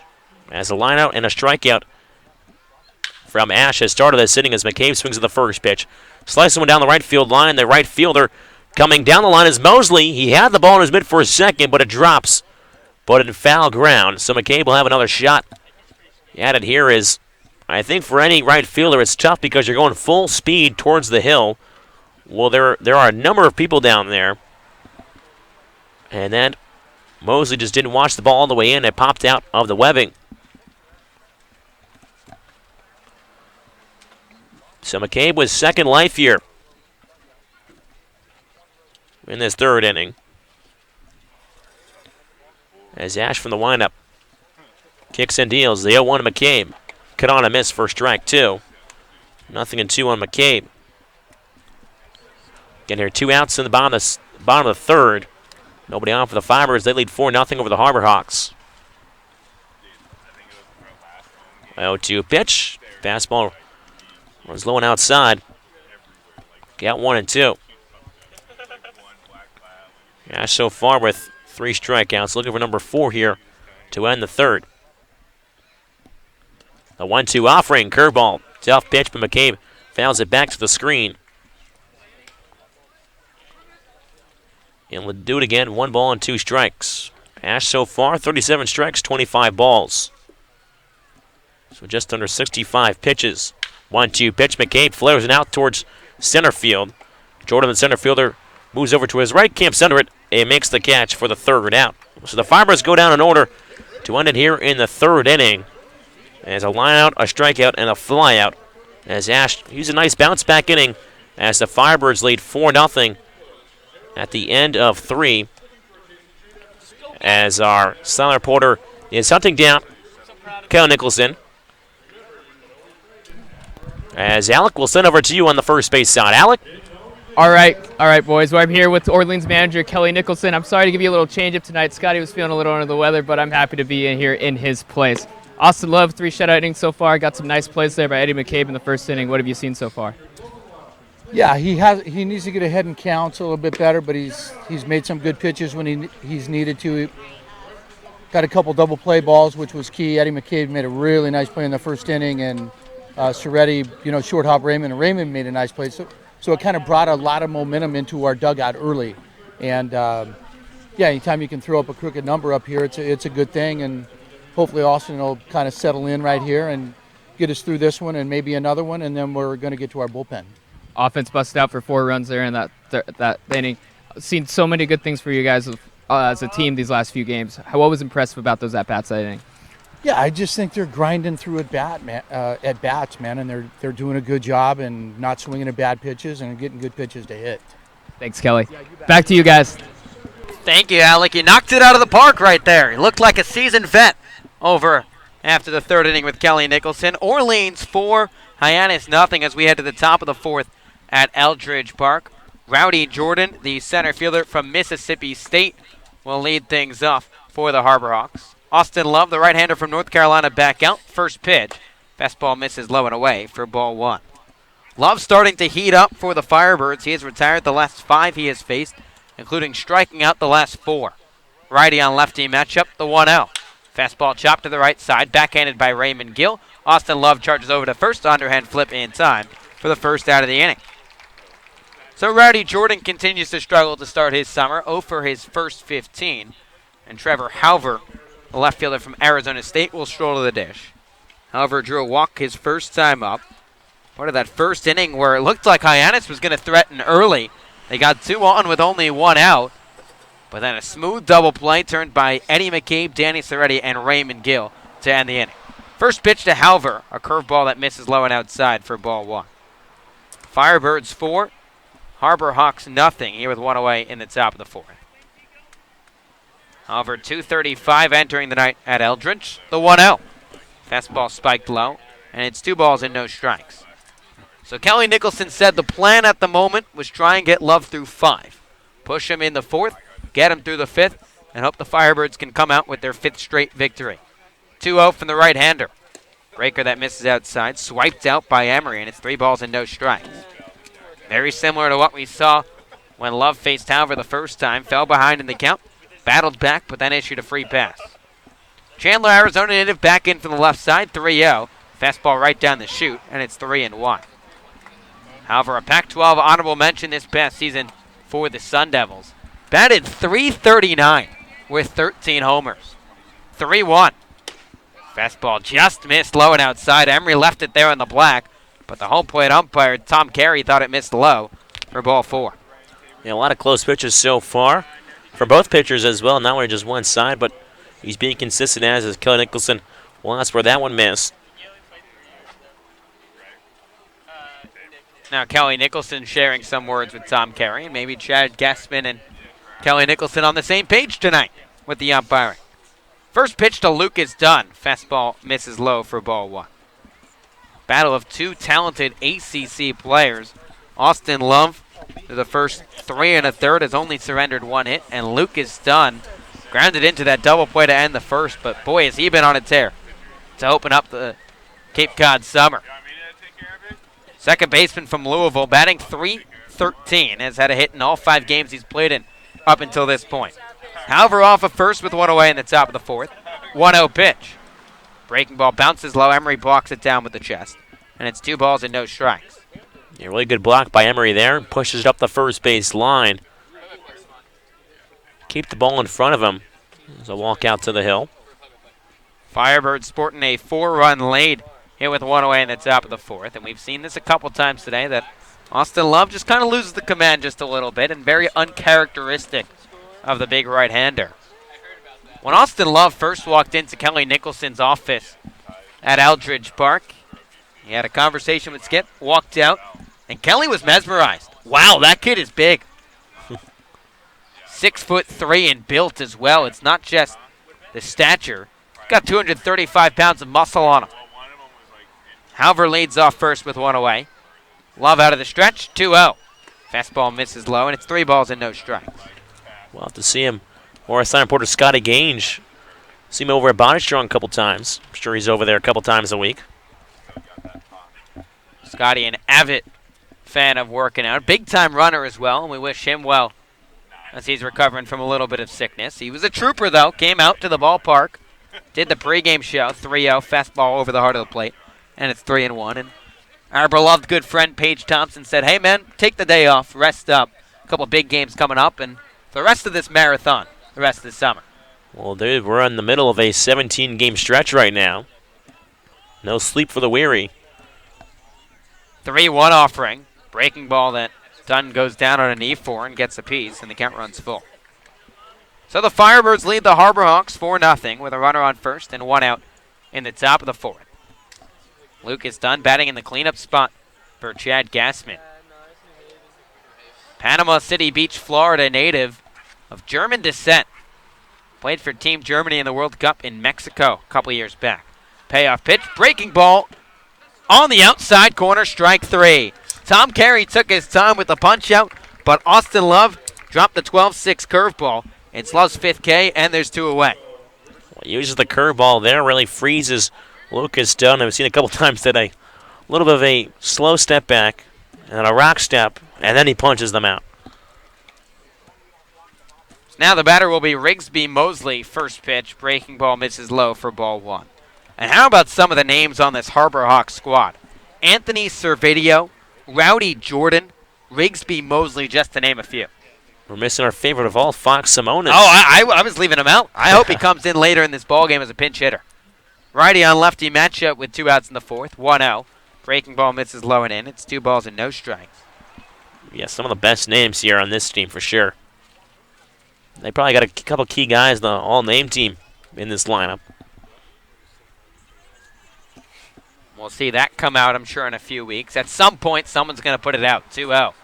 Curveball misses low, and Love once again falls behind. 3 balls and no strikes. Believe the plan tonight for Kelly Nicholson's squad is Chase Wallace, right-hander from Tennessee, to be the first one up. Jeff Pramwell going to pitch in a back-to-back if the Birds are leading. 3-0. Breaking ball misses up and away, ball 4. 4 straight balls from Austin Love, who's really struggled with his command tonight in his 4th walk of the evening. Well, he's throwing more balls than strikes. Pitch count still decently low, or it's actually at 60 pitches through 3 2/3, so it's around where you expect some guys to be. Matt Troop will take a walk out to the hill. It's a nice sight to see Matt Troop back in Orleans. Was out of town, like we talked about on the pregame show. A wedding, a job interview, and Troop said everything went well, and we wish him the best in his endeavors moving forward. I'm sure he's going to share the news when the time becomes appropriate. And spoke to Kelly Nicholson yesterday about just the approach this coaching staff takes and what he learned as the pitching coach, and said Matt Troop does the same thing.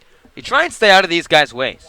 You let them kind of do their thing, offer advice, just food for thought is what Kelly phrased it as. Hey, maybe try this one time. Not try and change the pitcher or change the player if it's on the offensive side, but try and make them better people and make them better baseball players. And it's ironic that sometimes the MLB, the pitching coach is the first guy to get fired when things go wrong. Righty on righty matchup with 2 on and 2 out. Here's the pitch to Hunter Goodwin, another breaker that bounces low for ball 1. 5th consecutive ball tossed by Austin Love. Mosley's on at first, Halver in scoring position at second, with the Firebirds leading the Harbor Hawks 4-0. Love just trying to work around a pair of free passes. 1-0. Fastball rocketed to third base side, glove down by Whitcomb. He'll go across the diamond, and the side is retired.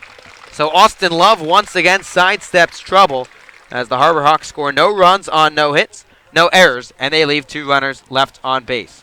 After 3.5, Orleans a 4-0 lead over Hyannis, and after Team USA was announced late last night, 3 Firebirds made the team. Check out who made it during this break.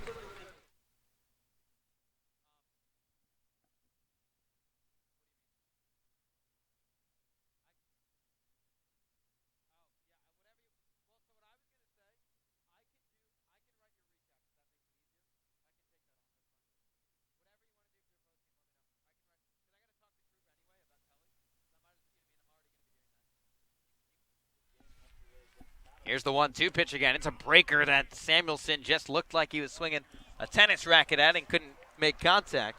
It's the second strikeout of the inning for Wilcox. And they're going to go back in there for Andrew Abbott. 1-2 fast. The 1-0 pitch. Fastball catches the inside corner, and it's 1-1. And you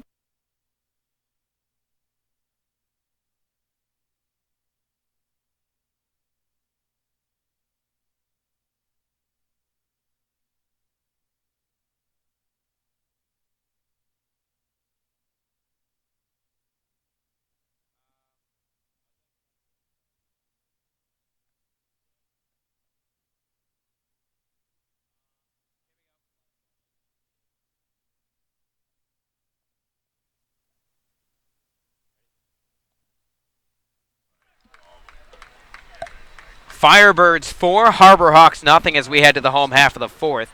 Connor Ashbeck out there for Hyannis. First pitch to Rob Emery.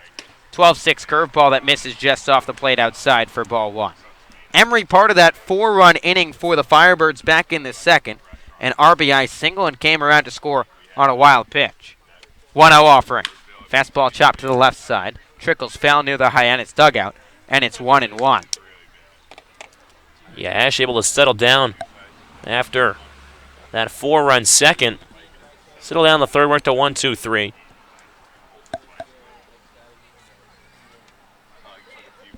Emery, the catcher from San Francisco. This is a dream for the redshirt senior. Grew up coming to Orleans Firebirds clinics. 1-1. Curveball buckles Emery at the knees, but it misses low. It's 2 balls and 1 strike. Played a game in it's Harwich last summer, different age the other way. Got a cup of coffee in the Cape. Now back for round 2 with the Firebirds. 2-1. Fastball skied high behind the dish. Catcher Hackenberg give chase. Toss the mask, and this one drops on Route 28, and it's 2-2. Yeah, with this, we have this umbrella up here. Just want to make sure every pop fly, we've seen some pop flies go behind the dish and almost near us, but we can't see it. So I always want to make sure every time that it's not coming at us. Righty on righty matchup to kick off the bottom of the 4th. Here's the pitch from Ash. Fastball tails outside, and the count runs full. Emery in the lineup today. David Avidia off the bench today for the Firebirds. They have been pretty much rotating every game who mans the catching duties. Here's the full count pitch. Fastball misses up and away, ball 4. So Emery leads off the inning with a walk. Second time today the Birds have had the leadoff man on. And Emery now reaching in his first 2 ABs. Seen the ball a lot to play, as you mentioned, drove in a run in the second. Now works a walk here in the fourth. So now Zach Daniels, the right fielder from Tennessee, will dig in. And Daniels joined the hit parade in that second with a single of his own to the left side. It's been a slow start for Daniels at the dish. Just a $152 coming into the night with 14 Ks in as many games. Here's the first pitch. Curveball misses up and away for ball 1. Firebirds a 4-run lead over the Harbor Hawks with 1 on and nobody out in the bottom of the 4th.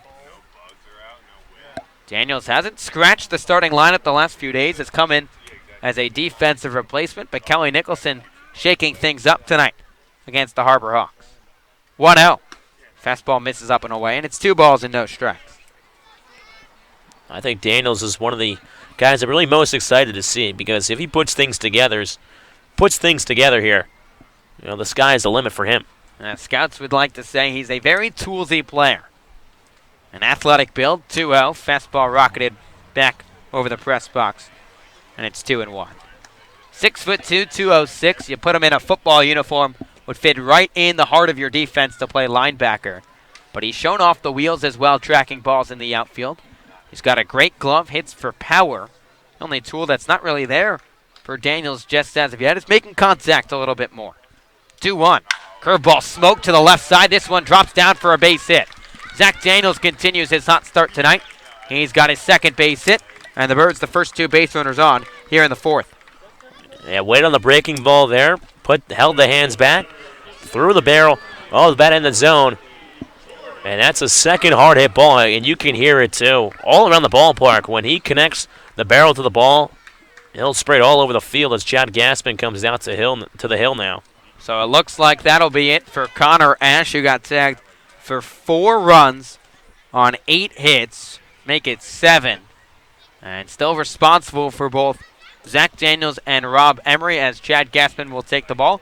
We'll head to a short break here at Eldridge Park with Orleans on top of Hyannis 4-0 in the bottom of the 4th. You listen to Firebirds Baseball on the Birds Broadcast Network.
Chad Gaspin calls to the bullpen. He gets the right-hander from the University of Louisville.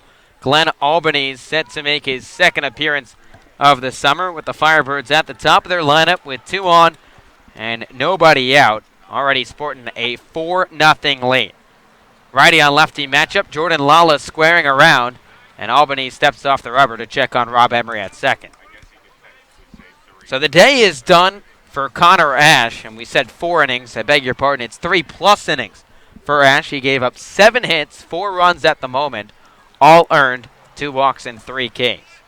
Lala showing bunt once again. First pitch, breaking ball bunted foul for strike 1.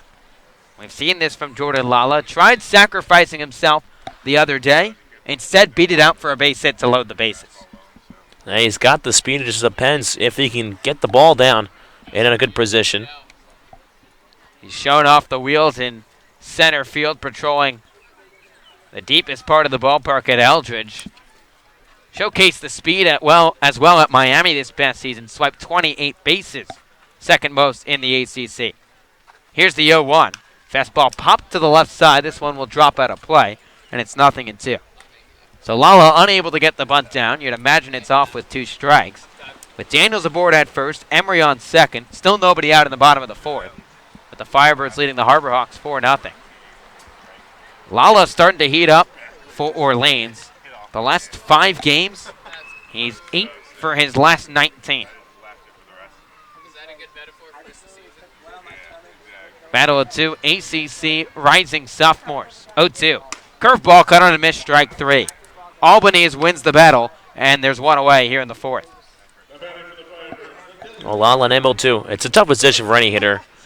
When Lala couldn't put the bunt down, has 2 strikes on him, then you're really forced into a tough situation, especially when you're down the count 0-2. So now Zach Britton will be the batter, as the 2 college teammates from the University of Louisville go at it. Britton extends the tan and black bat right at Glenn Albanese. Albanese set at the belt. Here's the first pitch to the Birds DH. Curveball drops in there for strike 1. Britton already a good night, an RBI single in the second. Bounced out his first time up. Probably didn't expect to see his college teammate on the bump in the 4th inning. Firebirds got Connor Ash out of this ball game in a hurry, putting up 4 runs in that second. 2 on with 1 away. Here's the 0-1. Breaking ball bounces low. The catcher Hackenberg knocks it down, and it's 1-1. That's one of the greatest things I think about Cape Cod is that you can pitch against your college teammate. And then, obviously we saw some bragging rights, especially Zach Kokosko to home run off his teammate. And Zach Britton not only faces Glenn Albanese in fall and spring scrimmages, he's caught him before as well. 1-1. Fastball hit to the right side. Second baseman Dunn gives chase. This trickles into shallow right field. Being held up at third is Rob Emery, but the second hit of the night for Zach Britton comes off Glenn Albanese, and the bases are full with only 1 away. Yeah, Britton again just able to muscle one through the right side of the infield. Was hard hit, but just a little bit in on the hands. Couldn't barrel up the ball. I think Jimmy Quinn didn't want to send Rob Emery. Obviously not the fastest guy, but also wasn't really. It hung up in the air for a little bit, but especially with 1 out, don't want to risk anything too early. And you have the heart of the lineup coming up with Max Troiani, who's top 5 in the Cape in hitting. Troiani 1 for 2 tonight, a single, of course, his first time up. Base is full with 1 away. First pitch, breaking ball taken low for ball 1. Firebirds already sporting a 4-run lead over the Harbor Hawks, with Troiani, the 3-hitter out of Bentley, has been on an absolute tear. 7 multi-hit performances in the first 13 games. 1 out. Fastball misses low and away. It's 2 balls and no strikes. A chance for already to make it 8, and that's off the charts when you think about some people the entire summer might only get 8. Entered the night hitting .340. That continues to climb after the base hit tonight. Base is loaded. Here's the 2-0. Fastball chopped to the left side. Broken bat. Shortstop on the run. Throw to first base. Not in time. An infield single for Max Troiani. He brings home Rob Emery, and the Birds extend their lead. It's 5-0 here in the 4th. Well, it would have been a tough play for any shortstop. And Severino did all of that he could. Came out of the ball, came around it, and had a throw on the run. But again, Troiani runs well, and he's able to beat it out over at first base. And again, Max Troiani, a single, and again, a multi-hit performance from the outfielder from Bentley. So Firebirds 5, Harbor Hawks nothing, and Orleans still threatening with the bases loaded and 1 out. First pitch to Ray Gill. Curveball misses up and away for ball 1. Gill 0 for 2 tonight has popped a couple balls up into the shallow part of the outfield, but hitting in the cleanup spot for Kelly Nicholson's squad. Snapped a 7-game hit streak last night, but did drive in a run. 1-0. Fastball nips the outside corner, and it's 1-1. Another battle of two very talented ACC foes. Albany's from University of Louisville. Raymond Gill from the University of Miami. Ferrani on first, Britton off of second. Daniels 90 feet away. 1-1. Curveball misses up and away. It's 2 balls and 1 strike. We talked about the potential for Zach Britton to break this ball game open back in this second. How about Ray Gill right here? Firebirds up 5-0. And Gill, who leads the Firebirds in home runs at the dish. 2-1. Fastball misses off the plate, and it's 3-1. So nowhere to put Ray Gill with ducks on the ponds for Orleans. And Chad Gassman just looks disheveled in the third base dugout. 3-1 the count to the Firebirds cleanup man. Here's the pitch. Fastball misses off the plate, ball 4. Gill tosses the bat at the Firebirds dugout. Zach Daniels trots in from third, and the Firebirds have taken a 6-0 lead at Eldridge Park. I would say about half the runs in this ball game have really been self-inflicted as well by the Harbor Hawks. On the other side, it's been the Firebirds with the bats, but there have been a couple opportunities the Harbor Hawks can kind of get out of this inning, but they just haven't been able to do so. It's now a chance for Danny Soretti to make his college teammate Austin Love a little more comfortable on the bump. Here's the first pitch. Curveball nips the inside corner for strike 1. Firebirds 6, Harbor Hawks nothing in the second of 4 meetings between these two sides. Orleans took the first matchup 4-0 at McKeon Park.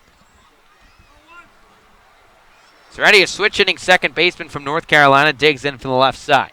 0-1. Curveball once again drops in there, and it's 0-2. Danny reached base his first time up back in the second with a single and came around to score as part of that 4-run frame. Then at a line drive on the first pitch an inning ago for the first down. Gill on at first, Trani off of second, Britton at third, the 0-2. Curveball high, chopper back in front of the mound. Albany's chargers in, no play at home, the throw to first, not in time. Another infield single for the Orleans Firebirds, plates another run, and the offensive parade continues. It's 7-0 in favor of the Firebirds. Well, a single is a single. That's what it goes down by, and that will go as a single for Soretti. You're not sure if Albany's would have to play at the plate as Ackenberg came charging up, but then he retreated back to the dish. Don't know if Chris flipped it on the catcher or if it would have been a tough play or not, but I think that was an easier shot than going to first. So now Shea Whitcomb will dig in, and again, the bases are still loaded for Orleans with only 1 away. Righty on righty matchup. Here's the first pitch. Fastball, home run, hack and a miss for strike 1. Well, the way Whitcomb has been swinging the bat, he's thinking home run. I believe I saw him bouncing off the scoreboard today during BP. We've seen that in a game before as well, part of that doubleheader against the Wareham Geatmen at Eldridge Park. Whitcomb brought the only run of that ball game, a shot off the scoreboard. 0-1. Fastball tails off the plate, and it's 1-1. Eddie McCabe, the shortstop from Georgetown, waits on Zach. He would be the 9th hitter this inning for Orleans. Once again, been part of a 3-run frame that has the Firebirds up 7-0.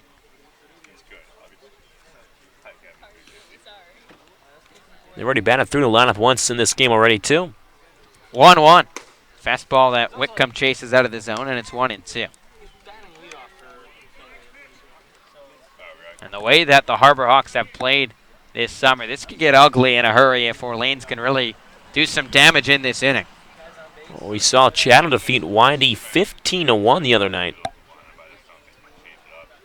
How'd he give that 1 run? That's going to leave a mark. 9th inning. 1-2. Fastball on the outside corner, strike 3. Albany's paints the outside edge with the heater. It's Whitcomb's second time retired via the K, and there's 2 away. Albany's looking to trying to limit the damage. Already 3 runs across, but fires a good fastball in there on the outside edge. Gets Whitcomb to go down looking. Now Eddie McCabe will try and clear the bases with 2 away. Here's the first pitch. Fastball taken outside for ball 1. Orleans a 7-0 lead over the Harbor Hawks here with the bases full and 2 away in the 4th. McCabe 0 for 2 today, struck out looking his first time up, then flew out to center just an inning ago. Righty on righty matchup. Here's the 1-0. Curveball that McCabe chases out of the zone, gets a piece, and it's 1-1.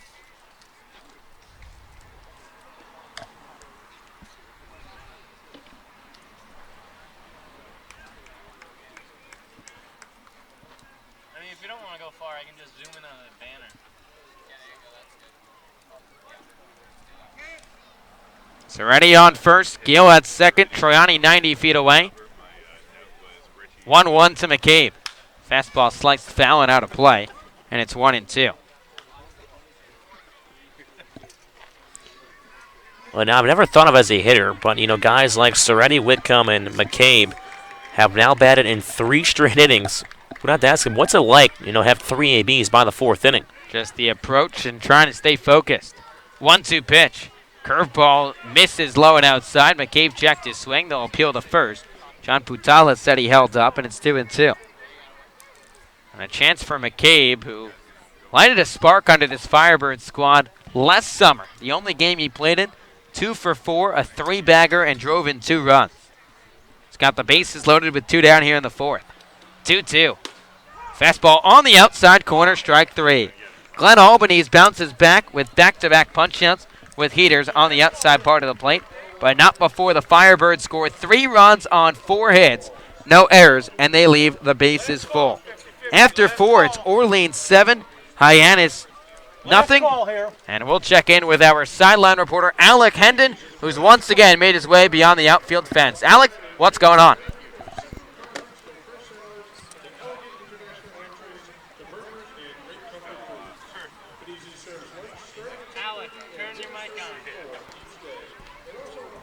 Sorry, guys, a little technical error there. Thought I had it right there, but Orleans having a nice 7-0 lead, and I want to talk about my favorite clam chowder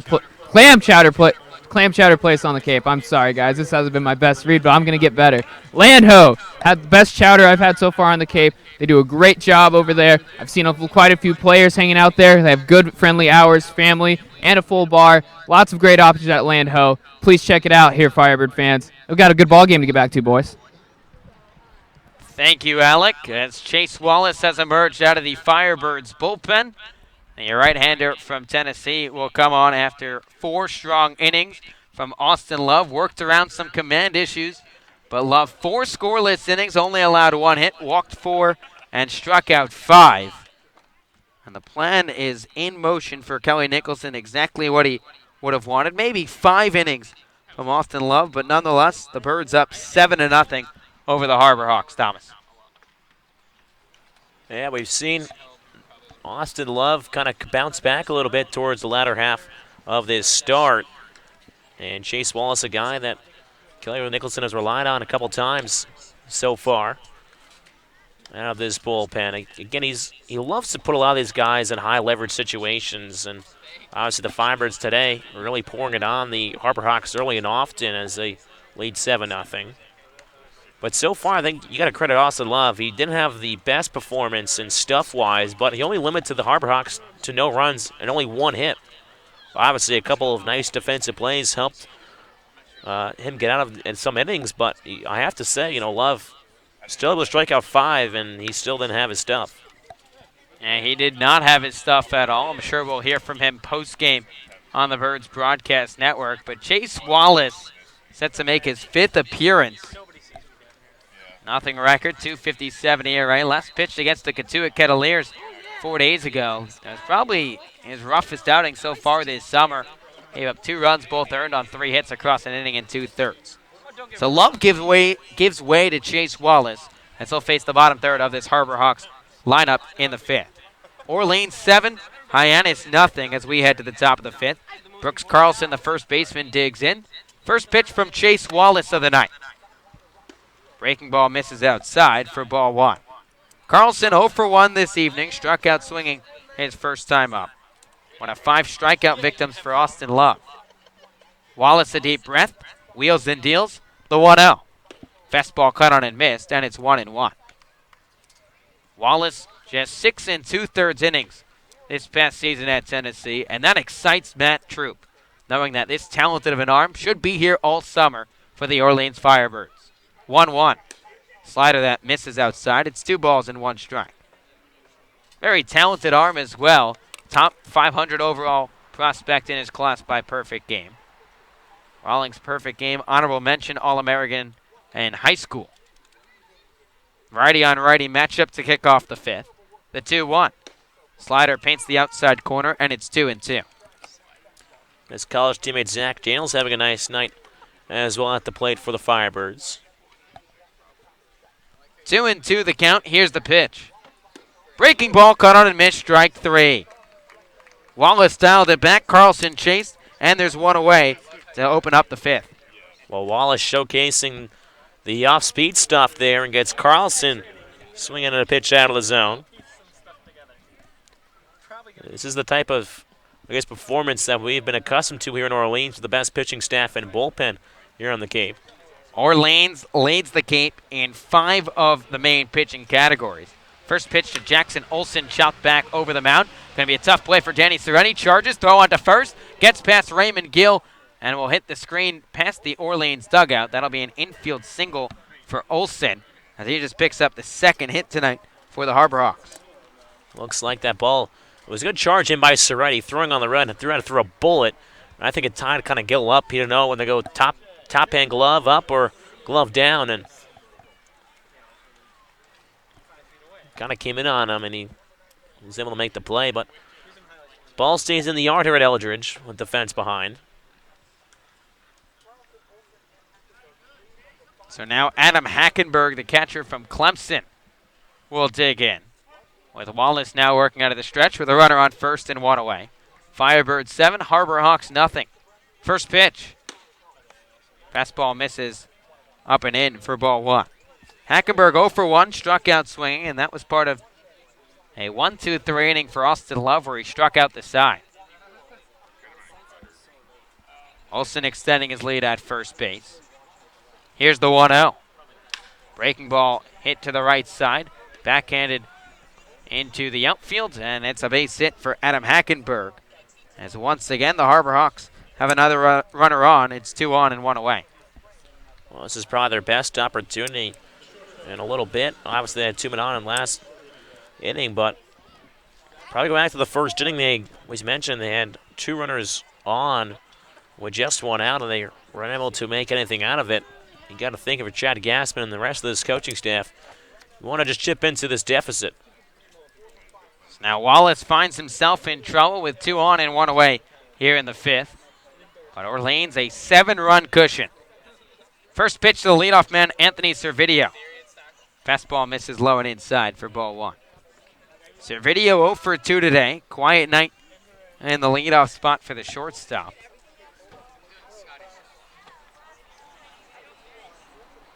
Servideo has struggled so far this summer. $1.25 coming into the evening. Righty on lefty matchup, 1-0. Cutter catches the inside corner, and it's 1-1. Servideo now 0 for his first 6 against the Firebirds. As a freshman All-SEC honoree from a season ago steps back in. A couple of SEC foes going at it, 1-1. Breaker misses low and in. It's 2 balls and 1 strike. Servideo spent the summer last year with the Baltimore Redbirds. He batted .391 with the wood bat, but what makes the Redbirds cool, at least in 2018, that was their last year of existence. And they won the championship that year. And they won it all in the Cal Ripken League. Wallace set at the chest. 2-1 pitch. Breaking ball chopped to the first base side. Slow roller. Gill will take the short at first. Underhand flip to Wallace in time. And there's 2 away. I was waiting for that story to come up. I know there's a couple guys that from the Redbirds who are here on the Cape, and there is a not just a few. There's a lot. Yeah, there's a broadcaster I know. Our former beat writer Joe Catapano would love this. Connor Newcomb gave me a follow one day on Twitter, and on his Twitter bio, it says one of the last broadcasters for the Baltimore Redbirds. That's something cool, I guess you can say that, obviously the Cal Ripken League shrinked a little, cut a couple teams out, and the Redbirds kind of changed ownership, and they didn't know what to do, so closed up shop, unfortunately. First pitch to Rowdy Jordan. Fastball off the glove of Rob Emery. Rolls to the backstop, and the Harbor Hawks are on the board on the wild pitch. Olson touches the plate, and it's a 7-1 Firebirds lead here in the 5th. Well, you asked how maybe the first run was going to be scored, and that's the way. A ball that trickles to the backstop. Harbor Hawks have it. At least they've been able to put 2 hits in this inning.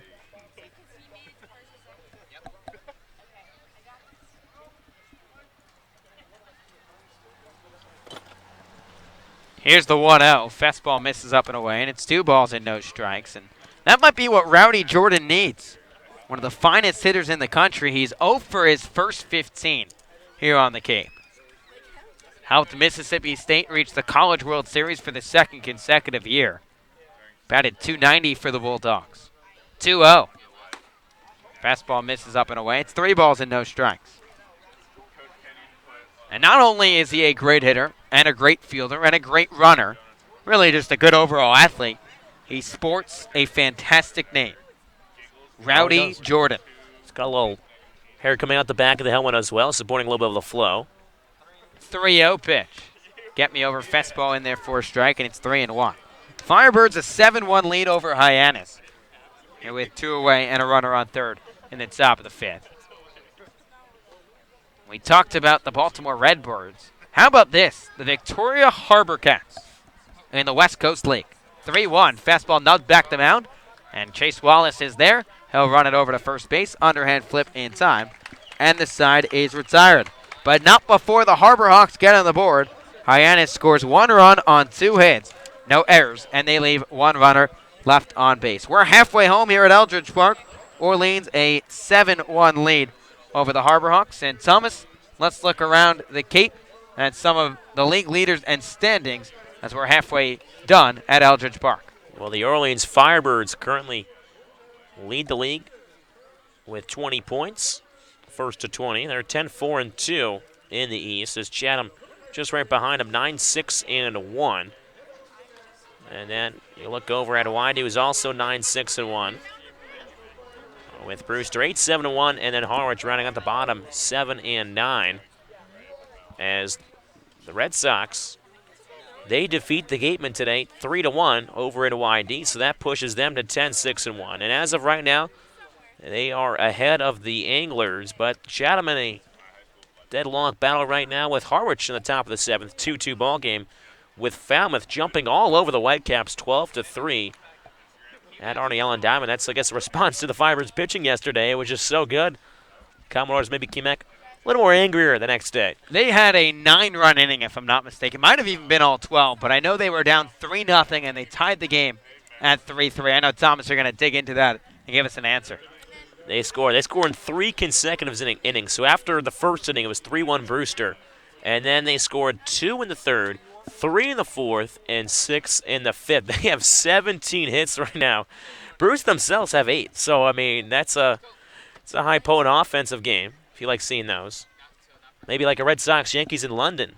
A little humidity today as well might be helping that in Falmouth. Do you think all the British baseball fans now believe that baseball is high scoring? They might think so. They might think it's 5-hour games now. I mean, we don't know. They might still think. Remember, the football games are played over there as well at the Tottenham Hotspur Stadium over there now. And you might think, oh, maybe a touchdown, a field goal or something more, and then they'll tie it or something. Very interesting to see sports, such as baseball, really go internationally, such as football as well. American football, they know football is something else.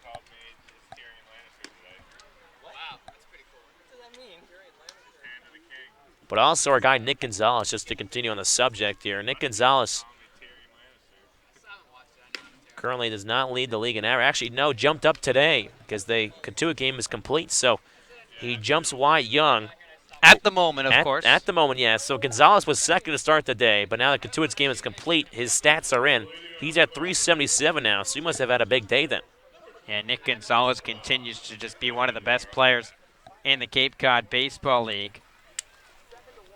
As the Firebirds lead the Harbor Hawks 7-1 here in the bottom of the fifth at Eldridge Park. And it looks like we have a new pitcher on the mound. Can't tell who it is, to be quite honest with you. Orange and blue really throwing shades on us here. Great colors, if I must say. First pitch to Rob Emery from the right-hander. Fastball cut on and missed for strike one. Emery's been aboard twice tonight. A single that brought home a run in the second. Drew a walk his last time up. So we've got it. It's Griff McGarry, the right-hander from the University of Virginia. Another ACC arm on the bump for Chad Gassman's club. Here's the 0-1. Breaking ball tapped up the third base side and foul, and it's 0-2. And if I believe so, he pitched against the Firebirds last time these two teams faced off. He did in that ball game, made one of his 2 appearances to start the summer. Third appearance now. Made a start as well. 0-1 with an even 3 ERA. Hasn't pitched since June 24th against the Wareham Gatemen. McGarry a deep breath. Here's the 0-2. Breaking ball bounces low, and it's 1-2. Andrew Abbott and Mike Vassell, college teammates of Griff McGarry, both obviously Orleans Firebirds. And McGarry primarily a starter for the Cavaliers this past season. 11 starts and 13 appearances. Here's the 1-2. Fastball up in the zone that Emery shoots down the right side. First baseman Carlson giving chase. He runs out of room, and we'll do it again. Well, I just want to go back to the colors of the Harbor Hawks. Obviously, they used to be the Hyannis Mets. Great team, by the way. That the Mets, great team. But I broadcasted a hockey game this year in the NCAA tournament between Providence and Minnesota State, and their colors were, I believe, purple and yellow and like a little white or goldish, something in there. And it was hard to see the numbers at times. Here's the 1-2. Breaking ball check swing from Emery. Appeal down to first. He did not go, and the count 2-2. So the Firebirds a 7-1 lead here in the bottom of the fifth. And again, Thomas, you mentioned that Hyannis has gifted Orleans a few of these runs, to say the least, but you got to give the Birds credit. They have capitalized on Hyannis' mistakes. 2-2. Breaking ball cut on and missed, strike 3. 3 consecutive strikeouts for the Hyannis pitching staff, and there's 1 away. Well, if things pan out the way they are, it's almost a reversal of the Firebirds on this 4-game win streak. This 4-game win streak, they were hitless through about 4 or 5 innings, and then they get to the bullpen and they absolutely just torch them. And so far in this game, it has been the Firebirds touch up the starting pitching, and they did get to, Albany's a little bit, but finished strong. And now coming in here is McGarry, and he's starting off strong as well. So now Zach Daniels, the batter, the first pitch. Fastball right down the chute for strike 1. And Daniels probably his best night in the Orleans Red at the current moment. Single in the second and came around to score. Another base hit in the fourth and scored as well. Big righty from Tennessee back in the 0-1. Fastball up in the zone, waved out and missed, and it's 0-2.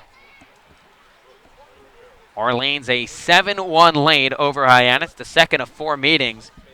And obviously barring the Firebirds crumbling down the stretch, it'll be 5 consecutive wins for the Firebirds, continuing their tear through the Cape Cod Baseball League. 0-2. Breaking ball that Daniels flared the wrist at, but laid off. And it's 1-2. And it's crazy to think that the Firebirds can go through their lineup 3 times through the first 5 innings. Yeah, I think if you asked any hitter before this game, hey, you want 3 ABs before the end of the 5th? And they'd say, what are you talking about? It's crazy. You're lucky if you get 3 in a ball game. 1-2. Fastball up in the zone that Daniels fights off. And we'll do it again. Especially a Cape League ball game where usually guys get at least 3 at-bats a game. If they go to extras as well, we only play through 10 innings now, so you're not really guaranteed a 5 or 6 at-bat game if you're able to go to 12 innings. And obviously tonight, we've seen some very fast-paced games in the Cape so far this summer. Tonight might not be one of them, given the 7 runs for the Firebirds already. 1-2. Fastball that Daniels lays off of above the letters, and it's 2-2. Firebirds 7, Harbor Hawks 1 with 1 away in the home half of the 5th. and what's going to be a great week of baseball here in the Cape Cod Baseball League. Tomorrow, the Firebirds will play the Chatham Anglers for the first time this summer at Veterans Field before coming back to Eldridge Park. 2-2, breaking ball cut on and missed strike 3. Back-to-back Ks for Griff McGarry make it 4 Firebirds retired in a row with a K. Well, it's a really good start by McGarry so far in this outing because, as mentioned before in this game, it's been the latter part of this lineup that has done the damage against the Hyannis pitching today. And McGarry comes out and strikes out the 8-9 guys. And, you know, I'm a guy that singled in a run. He walked and scored as well. Then Zach Daniels, who singled twice. First pitch to Jordan Lala, fastball fouled off for strike 1. Now, if you ask Jordan Lala, would you bet 4 times to the first 5 innings? That might be pretty crazy. That's really crazy. Lala, the leadoff man for this Orleans club tonight, manning center field for Kelly Nicholson's squad. The 0-1 pitch. Fastball lifted down the left side now to play. It's 0-2. Lala so far tonight, 0 for 2, drew a walk and struck out twice. And Lala, who's been on a tear as of late, 7 for his last 19, 3 for 5 in his last ball game. 0-2. Fastball chopped back over McGarry's head. Second baseman Dunn charging in, throwing the run to first, and a 1-2-3 inning for the Hyannis Harbor Hawks for the second time tonight. So after 5, it's Orleans 7, Hyannis 1. You're listening to Firebirds Baseball on the Birds Broadcast Network. Okay, if you were to make a Firebirds jersey, a new one, an alternate Firebirds jersey. I'd go all out on it. You know, I'd take the Firebirds. You know, I'd build the Flames from the bottom, of course. Flames, because I saw my buddy. He would go. It was in the Northwoods. They had the Star Wars night. Joey, shout out and Joey. they made Star Wars jerseys, and they made like these kind of cool Star Wars. I'm pretty sure Star Wars. It was like a little Chewbacca, if I remember it correctly. Yeah. Of that, so like Firebirds, if it was like one of those nights, I'd build like the flames come from the bottom, and then like some crazy big bird like across the front of it, like with some along those lines. Keep going. I need this. And then I get the back of it. That's where it'd say Firebird. Say on the back where like your last name would go. Nice. I'd have the number down here. What's the font look like on the back? The font. Is it sleek or is it like flames going out of it? Probably a little sleek design, pretty sharp. Pointy edges. Yeah, pointy edges. Yeah, oh yeah. Oh yeah. And then dude, we should sell this to the team. This is what else would it have? You got that, you got the bird, Firebirds on the back. I feel like it would be either a black base kind of jersey with the flames going up, or be kind of a red with like the flames, so it would kind of go that way, but probably more of the black area. Oh my goodness. Of it. And I think that's probably what it'd be. I mean, it'd definitely be a little pants. bit more. And the socks.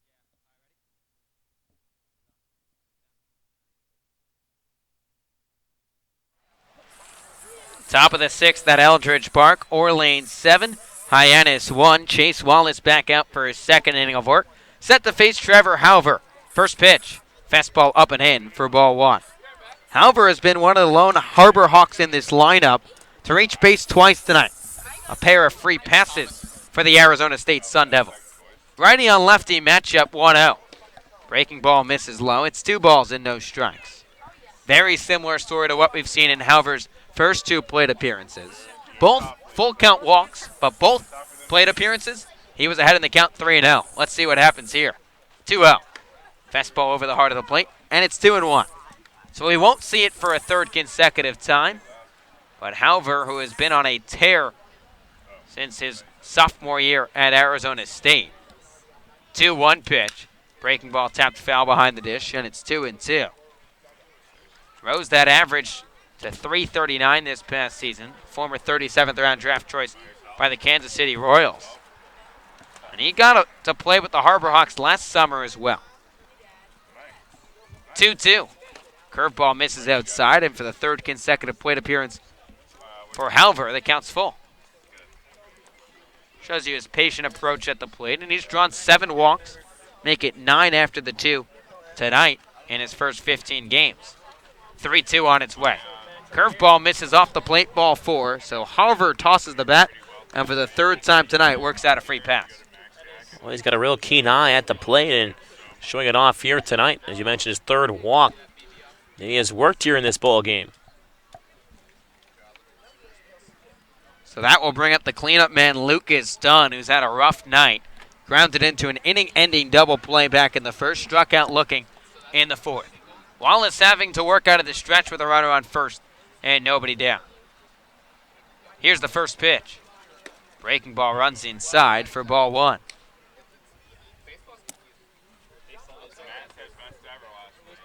And again, the game is far from over. It's a 6-run cushion for the Firebirds here in the sixth.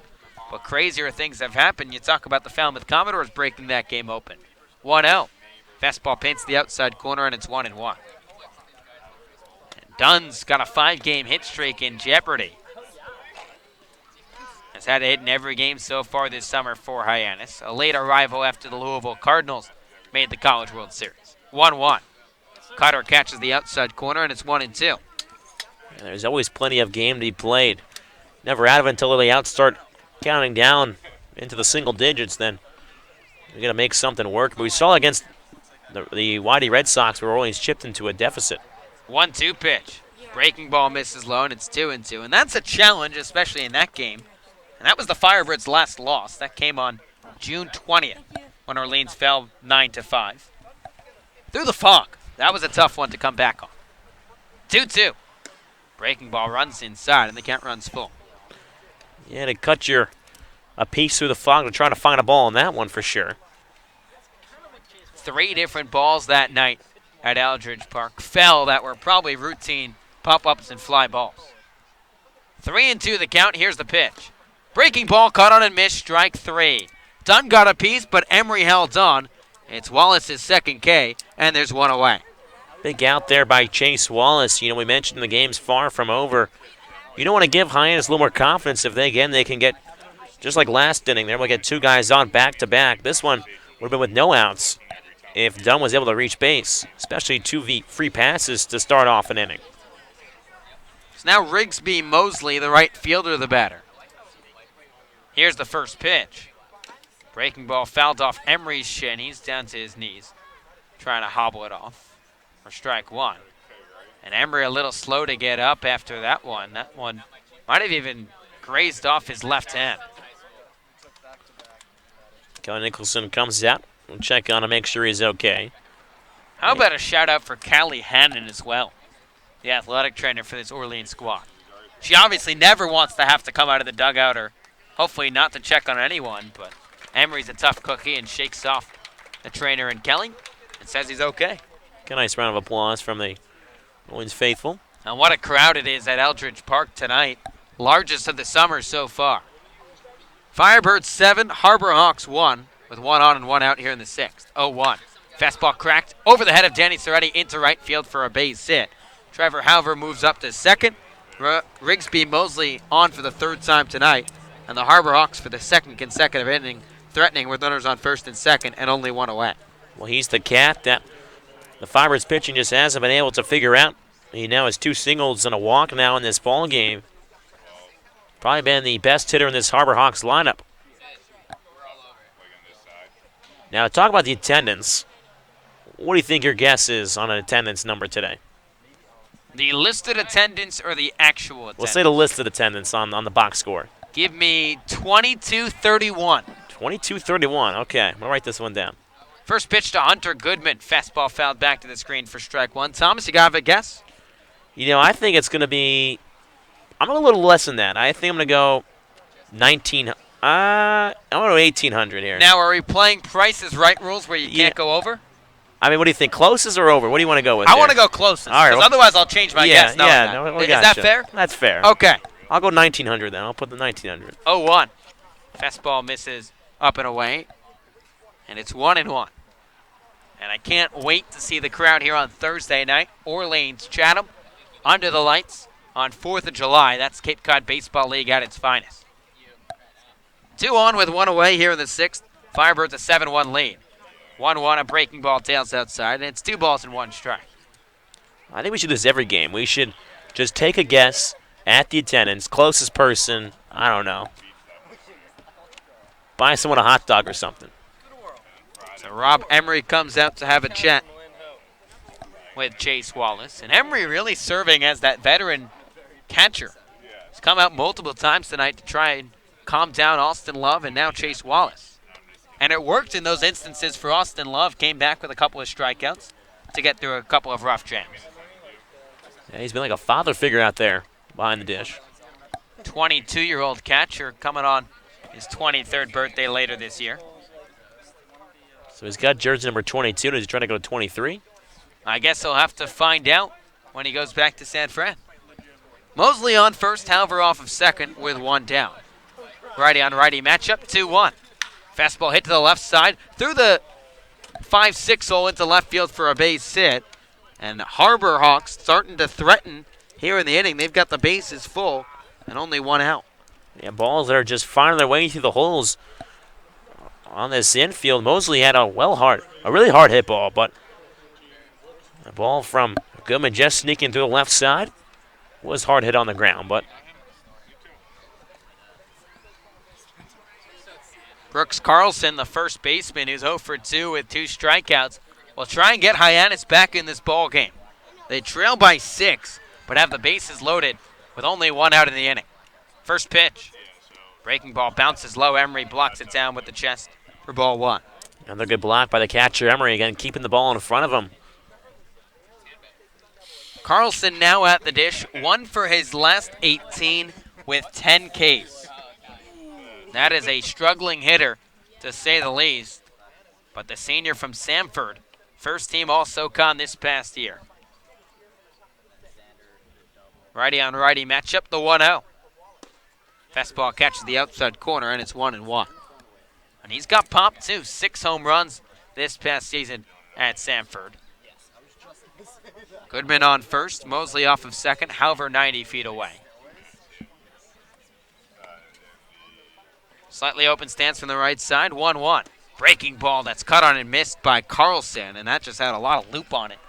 Carlson couldn't connect. Yeah, Carlson just swung right over that curveball. Had a lot of dipping movement. It was starting to dip out of the zone below the knees. So bases full of Harbor Hawks with 1 away. 2-2. Breaking ball cut on and missed, strike 3. Chase Wallace a big K as Carlson picks up the hat trick, and there's 2 down. Another big strikeout there by Wallace with the bases loaded as Cole Nicholson will come out of the bullpen, or excuse me, out of the dugout. So it looks like Skip will take the ball from Chase Wallace with the bases full with a lefty Jackson Olsen due to bat. It looks like he's going to go down to the bullpen and get Carter Lohman, the southpaw from the University of Louisville. Orleans 7, Hyannis 1, but the Harbor Hawks threatening here in the top of the 6th. You're listening to Firebirds Baseball on the Birds Broadcast Network.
Orleans 7, Hyannis 1 here in the top of the 6th at Eldridge Park, but the Harbor Hawks threatening.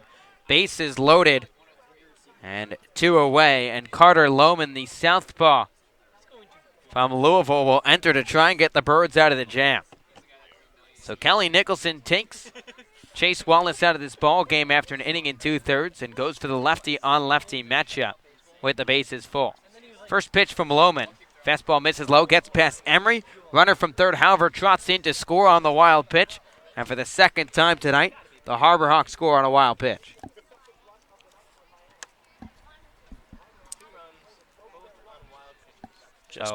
Just been tough. You know, you think about it, it's kind of like what happened to the Commodores yesterday, just self-inflicted wounds. Giving Hyannis a little bit of life here in this ball game. So Carter Lohman set at the chest with runners on second and third. First pitch, fastball lined the other way, and the third baseman Whitcomb gives chase but runs out of room. And it's 1-1. Olsen 1 for 2, struck out swinging his first time up, a single back in the 5th, and came around to score on a wild pitch then. Olsen, a two-time America East All-Academic team, sporting a 383 GPA this past year. 1-1. Fastball misses low and in. It's 2 balls and 1 strike. University of Hartford, right in West Hartford, Connecticut, my hometown. Wow. Good to know. What's the address? Social security number too? Driver's license ID? Please, write them all down. I'll give them to you. Goodman on second. Mosley 90 feet away. 2-1, a breaker that misses low. It's 3 balls and 1 strike. Also, one of my roommate's friends from PC. PC. Knows one of the players on Hartford, and I got to know him really well, and he's pretty good friends with Eddie McCabe as well. So, any chance his name is Jackson Olsen? No. New Milford, Connecticut native. 3-1 the count, the pitch. Fastball fouled back by Olsen, and the count runs full. Firebirds 7, Harbor Hawks 2, but Hyannis with 2 in scoring position and 2 away in the top of the 6th. Of course, a famous University of Hartford alum is going to be Sean Newcomb, first-round draft pick, but also Jeff Bagwell, former Hartford Hawk. Lohman a deep breath, 2-2. Breaking ball waved out and missed, strike 3. Olsen fished on the curveball in the dirt, and the side is retired. So Lohman comes in, keeps the damage at just 1, but Hyannis scores 1 run on 2 hits, no errors, and they leave 2 runners left on base. After 5.5, the Firebirds leading 7-2 over Hyannis. And Thomas, once again, let's look around the Cape to update the listeners on what's going on and what's starting to become especially a really good game at Gov Fuller Field. Gov Fuller Field, it's a 12-7 Commodores lead. Now, last time we checked, it was 12-3. So it's in the top of the 8th inning. And the Whitecaps, you thought they're out of it, but they have put up 4 runs so far in this 8th inning. There's 2 outs, and they have a man on second base. So they're up to 12 hits now in the game. Falmouth has 19 hits. So we have over 30 hits in that game. 31 hits to be exact, but we could see that go up towards 35. Still a couple outs of baseball to be played here. So, high-scoring game. It seems like we're back in London now. London has come here to the Cape in Falmouth. And then over in Harwich, it's still a 2-2 ball game as the Anglers and the Mariners are tied up at 2. And, of course, said earlier, YD 3, game in 1. That game is final. Katuitt 4-1 win over the Bourne Braves.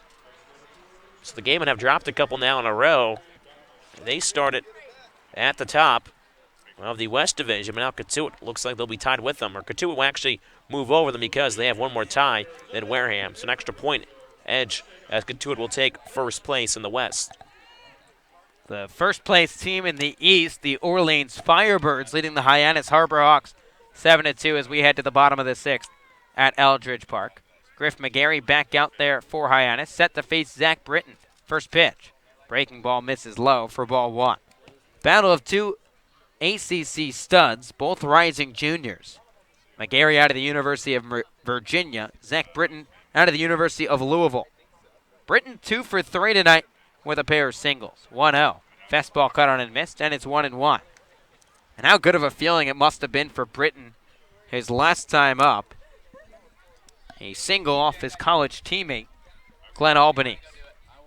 Righty on lefty matchup, 1-1. Breaker misses outside. It's 2-1 strike. And Thomas, after this half inning, I'm going to go on an adventure. I'm going to head upstairs to the Bird's Nest and ask Steve Guerin, the Firebirds PA guy, the official attendance number tonight. 2-1.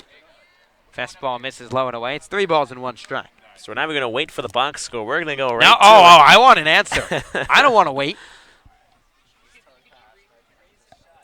Why wait? That's true. 3-1 the count. Here's the pitch. Breaking ball popped down the left side. Third baseman Olsen going out. Harvard, the left fielder, coming in. Shortstop Servideo joining the party as well. And it looks like they made the catch, and there's one away. And with obstructed view here, a little bit behind the dish. Anything that goes towards the line, towards the fence on the third base side, we were unsure of, and nobody threw out an out sign or anything. So, but we're for sure that he popped out. Now, we'll let you know that it was the left fielder, Halver, in foul ground. First pitch to Max Triani, a fastball that misses upstairs for ball 1. But you know how I knew it was an out? The Batgirl came out to grab the bat. That is true. So, besides that, 1-0 pitch. Fastball catches the outside corner, and it's 1-1. We had no idea, to be quite honest with you. Now, we almost caught a Darren Baker, JT Snow situation, potentially, if that ball landed in fair ground. That is true. Here's the 1-1. Breaking ball runs outside. It's 2-1. Firebirds a 7-2 lead over Hyannis with one away in the bottom of the sixth. And for those of you who don't know, we'll catch the listeners up to speed. JT Snow, of course, a former Orleans Cardinal. Yep. 1988. 2-1 pitch. Breaking ball misses low. It's 3-1 strike. And a now Wareham Gateman, Darren Baker, was the bat boy with the San Francisco Giants and Dusty Baker's club. Righty on righty matchup here. 3-1. Fastball catches the outside corner and the count runs full. Darren came out to grab the bat on a ball in play, and Kenny Lofton hit the ball. It was an RBI, 2 RBI single if I'm not mistaken. 3-2 pitch. Fastball on the outside corner, ring him up, strike 3. Griff McGarry continues to deal out on the bump. He's retired the first 5 he's faced tonight, make it 7 in a row retired by the Hyannis pitching staff. But to continue with that story, Darren Baker, who was I think 3, maybe 4 at the time, tops 5, ran out to grab the bat and said, you know what, I wanted to get Kenny Lofton's bat before any other bat boy did. As Kenny Lofton was his favorite player. There's a nice video on YouTube you can watch about that. First pitch to Ray Gill, a fastball on the outside corner for strike 1. He actually interviews JT Snow and kind of explains the whole story about it. And it shows you clips from back in that World Series in the early 2000s. I think it was 01 or 02, one of those 2 years. The 0-1 breaking ball misses low, and it's 1-1. And Scotty Gange, of course, our wonderful sideline reporter, who we hope is starting to feel better as he's back in the cottage, as we like to say, getting the night off. A little under the weather. 1-1. Fastball nips the outside corner, and it's 1-2. Firebirds 7, Harbor Hawks 2. But you got to give a tip of the cap to Alec Hendon. He's filled in very admirably today. And on short notice, of course. This was a last-minute change, probably around 6:30. 1-2, breaker that bounces low, and it's 2-2. And I know we're about to get something that the youth these days will say is flames. I'm excited for what's about to come in the next half. I'm not going to spoil it just yet. We'll get there shortly. Righty on righty matchup. McGarry out of the windup, 2-2. Curveball misses off the plate, and the count runs full. Gill, probably the easiest RBI he'll get in his life, his last time up. A walk and brought home a run. He's 0 for 2 today. It's the way to do it sometimes. 3-2 the count, the pitch. Fastball misses off the plate, ball 4. So for the second consecutive plate appearance, Raymond Gill draws a walk, and the Firebirds snap a streak of 7 retired in a row. Well, the Hyannis bullpen, as you mentioned, really done a nice job here in relief. Have come out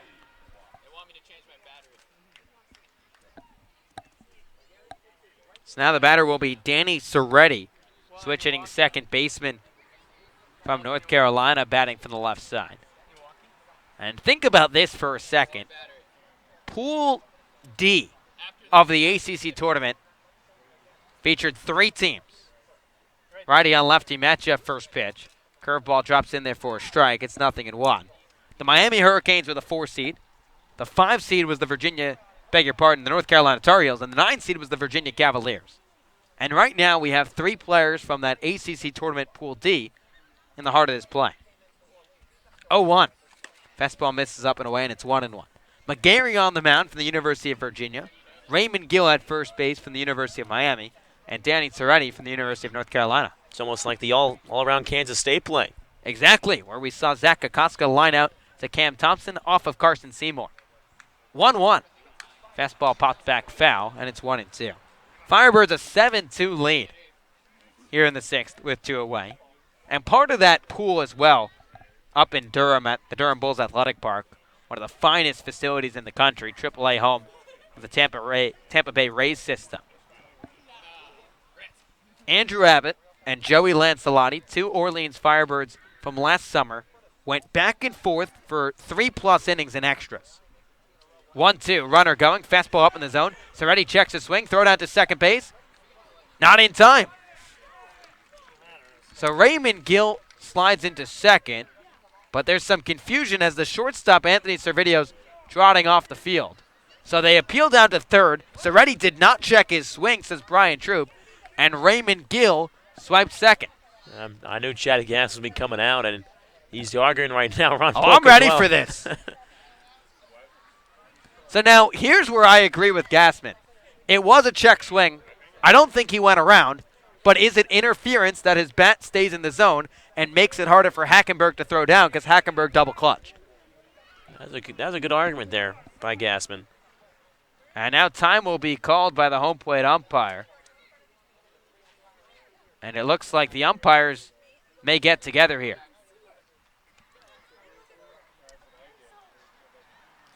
What is going on? In God's name.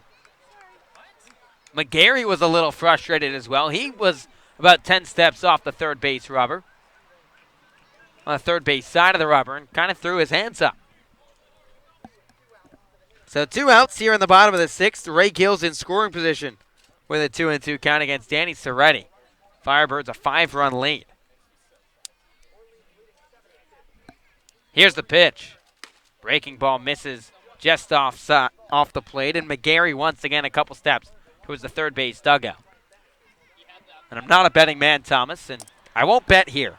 But what I will say is I will call it a strong hunch that Chad Gassman and Ron Polk will exchange some words with Tom Carey after this half inning. 3-2 the count, the pitch. Fastball hit hard to the right side. Second baseman Dunn glides to his left, throwing to first base, and the side is retired. So after all of that hoopla, the Firebirds score no runs on no hits, no errors, and they leave 1 runner left on base. After 6, Orleans 7-2, and we will check in not with our sideline reporter Scotty Gage, but with Alec Hendon, who has a special interview coming our way. Yeah, thanks, Josh. We got a former member of the Birds Broadcast Network, OFBN, as they called it last year, TJ King. He's Director of Operations this season. TJ, thanks so much for being here. Give me a little bit of a rundown of what your role is with the Firebirds this season. Yeah, so essentially I just do all the small, non-pretty things that make the team run the way they do. It's all the work in the background. I'm here in the mornings dealing with equipment. I'm doing laundry at the ends. I'm assisting the coaches with whatever they need, bus transportation, food stuff, just anything that makes the team run, I'm on top of. Now, I know Coach Nicholson gave you a really cool nickname about your job with the team. Elaborate a little bit on that, because I thought that was pretty cool. Yeah, so for any of those Game of Thrones fans out there, he's starting to refer to me as his Tyrion Lannister, or a.k.a. his Hand of the King, and it's pretty cool just from a guy like Kelly to be referred to like that. Just makes me feel important and part of the team. Now, TJ, I'm going to give you one last hard-hitting question. You've seen both media teams in action now. What would you say is better, the 2018 version or the 2019 version? Well, I will say it's tough because I'm not on the media team this year, and I like to think that I made it great. But the Birds are hot. 2019 is a great season. We got some great guys, and we'll go with this year. The Birds are definitely hot, but you know what? The one constant between both years is 2 Sun Devils on the staff and Josh White. I'm going to send it back to Josh I now. thought you were going the second way first. I had to goes give the forks up Sun Devils. Love it. Forks up. Back to you, boys. And thank you, Alec. We're here back inside Eldridge Park. First pitch grounded towards the third baseman. And Whitcomb fields a strong throw to first base. Nice stretch from Gill.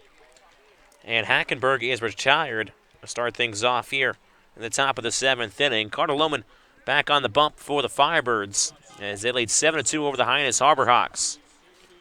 Again, Thomas Cinzarella joined alongside Josh White here on the Birds Broadcast Network. As top of the order rolls back around for the Harbor Hawks, it's the shortstop Anthony Servideo from the left side. Left-hander Lohman fires a first pitch. Fastball comes inside and plunks Servideo. He'll just take off the leg guard and sprint down towards first base. So now the Harbor Hawks have a man on with just one out here at the top of the 7th. Harbor Hawks have put a run in the last 2 innings. One run in the 5th, one run in the 6th. One off the pass ball and one off a wild pitch. Those are the 2 runs for the Harbor Hawks today. So Rowdy Jordan, the center fielder, will set the new battle from the right side. Again, to face the left-hander Carter Lohman. He taps home plate at once. Jordan so far with a walk in the first. Only time he's reached base tonight. First pitch misses low and outside for ball 1. Again, Jordan still searching for his first Cape League hit. Currently 0 for 16. He holds the bat towards Lohman. Lohman glances over towards first. Gets the nod, fires towards home. Fastball up in the zone. Robert Emery couldn't quite squeeze it. Looked like it was going to throw it down towards first to check on Servideo. 2-0 the count here on Jordan.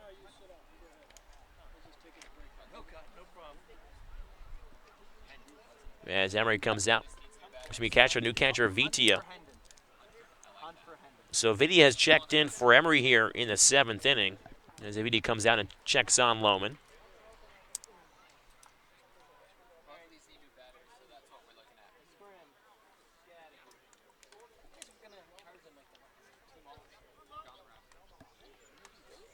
So Lohman trying to work around this hit by pitch. Count 2-0 on Jordan.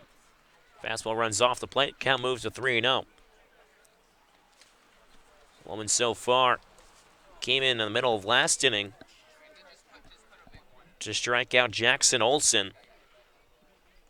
As the Harbor Hawks left 2 on base that last half inning. 3-0 pitch. Fastball right down Main Street for strike 1. Count 3 balls and a strike here on Jordan.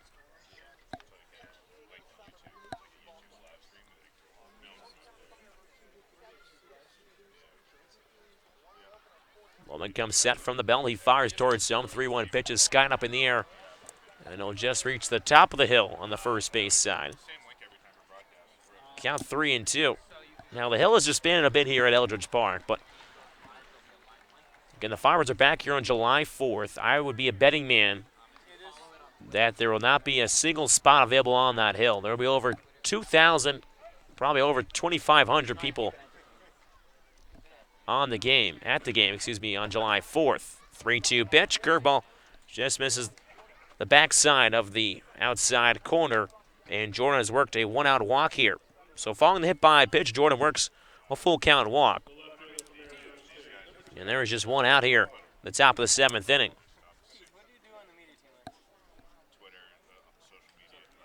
So Trevor Halver, the left fielder, who has walked 3 times tonight, looks to continue that trend here in the 7th. Came around a score back in the 6th. That was the Harbor Hawks' second run. First pitch misses inside for ball 1. Halver this year at Arizona State had a couple nice impressive streaks. He had a 15-game hit streak this year, but also sported a 21-game reaching base streak, which was snapped in the series finale. 1-0 from Lohman. Fastball comes inside as Halver Belch is out of the way. Count 2-0. I have returned from the mission, by the way. I have the attendance figure for tonight. And I won. Really? I did win. I was nowhere close, but I won. Price is right. 30-33. 30-33. The attendance number at Eldridge Park this evening. A little shocked as a 2-0 pitch is at the knees for strike one. Count 2-1. Now, I hunted for the attendance number here. And are you ready for this one? We're going to hunt for Hendon on the middle of the 7th. It's not searching Scotty tonight. It's hunt for Hendon. 2 balls and a strike from Lohman. Half-hearted swing there, swinging through his Halver. Count 2-2. And I did not come up with that on the spot. It did take a little bit of time. Thesaurus.com was very, very helpful. But we were looking for words that start with A to rhyme to, you mean the alliteration with Alec. Couldn't find any. So I said, you know what? Let's think about H's. Hunting Hendon it is. Hunt for Hendon. 2-2 pitch spiked in dirt. Good block by the catcher, Vidia. Count is full at 3-2. I don't know. I like the ring of hunting Hendon too. The only problem, it sounds like he's out searching for animals to shoot.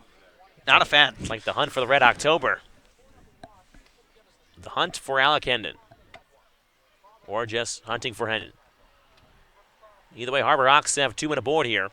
3-2 pitch. Fastball just missing inside as Halver walks for the 4th time tonight. All of them 3-2. Now, I know we're not going to search for Scotty tonight, but I'm going to reveal Scotty's location. Not to an exact longitude and latitude, not to an address either, but he's in the cottage. I can assuredly assume he's in the cottage. I can assume he's probably in his bedroom as well. I wonder if he's sleeping. Scotty was listening to us earlier. We'll have to see if he's listening now. First pitch, Lucas Dunn misses outside for ball 1 to the right-hander. Well, Scotty's normally giving us the riddles. Now we'll see if he can respond back. Scotty, are you watching and listening tonight? Bases loaded here for the Harbor Hawks as the 1-0 fastball runs off the plate. Count 2-0. Again, here in the top of the 7th inning, Firebirds 7, Harbor Hawks 2. Bases loaded with just 1 out. Lowen issued 2 walks and hit by pitch after getting Hackenberg to ground out as Matt Troop, the pitching coach, will walk pretty quickly out towards the hill.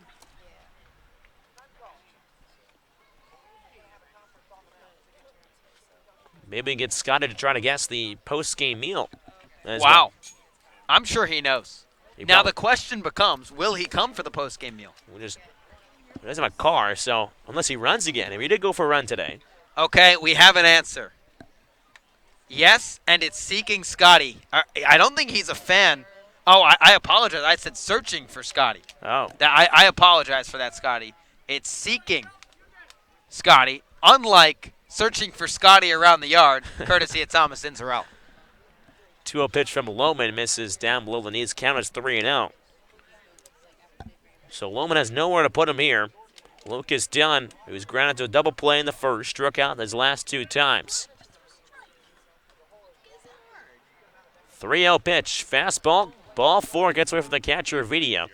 One run will come in to score as this deficit is now cut to just 4. It's 7-3 Firebirds.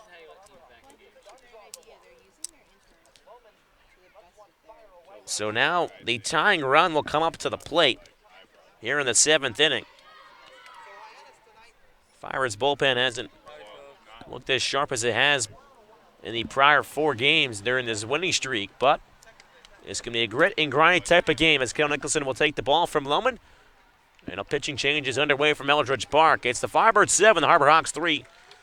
Here with 1 out in the top of the 7th. Listen to Firebirds baseball on the Birds Broadcast Network.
Top of the 7th inning from Eldridge Park. It's the Firebirds 7, Harbor Hawks 3, just one out here in this half inning. Bases are loaded as Nick Garcia will come in for the Firebirds, making his 7th appearance already on this Cape League season. 0-1 with a 5.4 ERA. Has pitched 5 innings, 5 punch-outs. Last pitch against Harwich back on June 30th. Pitched 2/3 of an inning, recorded 2 strikeouts. He'll face Rigsby Mosley, the right fielder, from the left side. First pitch runs in on him for ball 1. 1 run already in this half inning. So the Harbor Hawks have now scored a run in the last 3 innings as the tying run is at the dish. Mosley so far 1 home run on the Cape League season. 1-0 pitch from Garcia. He slaps it over the shortstop, but Cape's head into center field for a base hit. 1 hops in front of the center fielder. Lally throws it in to the cutoff man Ray Gill, who's at the pitcher's mound. So they go station to station baseball as Rowdy Jordan comes in to score. However, over to third, Dunn over at second, and Mosley is aboard. And now it's 7-4 lead. And think about this. The tying run is on first base, and the go-ahead run is at the plate, and there's only 1 out. So the Harbor Hawks trying to will their way to victory just like they did in Katuitt yesterday. They scored 5 in the top of the 8th. First pitch cut and missed by Hunter Goodman for strike 1. Katuitt's up 8-3 in the top of the 8th inning. And then a 5-run top of the 8th by the Harbor Hawks tie things up before Rajanu puts a home run in the bottom of the 8th inning to give the Kettleers a lead. They'll go on to win 9-8. 0-1 to Goodman. Fastball above the letters for ball 1. Count 1-1. So Mosley, he's really been the guy that has hurt the Firebirds today. He's now 3 for 3 with a walk and now an RBI. Again, bases still loaded here in the top of the 7. 7-4, Firebirds lead. 1-1 to Goodman. Skies one up on the right side of the infield into shallow right field. Daniels, the right fielder, ranging over towards the line, makes the catch, tagging up from third. Throw is cut off by Ray Gills. Coming in standing up is Halver, and it's now just a 2-run lead for the Firebirds. And just like that, like you mentioned, it's just 2. This was a 7-0 ball game after 4 innings. You got to give Hyannis a ton of credit. They've scored 5 unanswered runs over the last 3 innings, and maybe Chad Gassman, all of the fuss he was throwing on, has riled up this Harbor Hawks squad. Especially the first 2 runs for the Harbor Hawks came off a pass ball and a wild pitch. So that kind of got them going. And look who's coming up. It's Jared DeSantolo, who's been one of the best hitters in the Cape League so far this summer. He's going to come in and pinch hit. So Jared DeSantolo, who is right now currently 3rd in average in the Cape League, will pinch hit here in the 7th inning with 2 men on. Get runners on the corners with 2 outs. Dunn over at third, Mosley off of first after a Goodman sack fly. So DeSantolo, so far this season, has hit .351 out of FAU. He has driven in 10 runs, only behind Hunter Goodman on the Harbor Hawks team. First pitch to him misses down the zone for ball 1. So this is a really big spot now here. I didn't catch that. As Garcia comes set from the chest. 1-0 from Garcia. Pitch misses down and in. 2-0 to Santolo.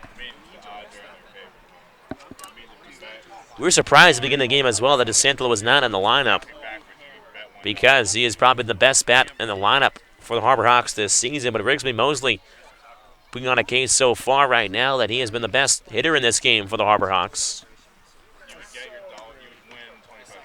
2-0 from Garcia. Pitch is popped up in the air, but out of play on the third base side across Route 28. And even if DeSantolo is not able to get a double that scores 2 to tie it up, even if he just brings home another run and cuts this to a 1-run game, the difference between 1 run and 2 is huge. Changes the game from anyone in the ballpark and tie it up.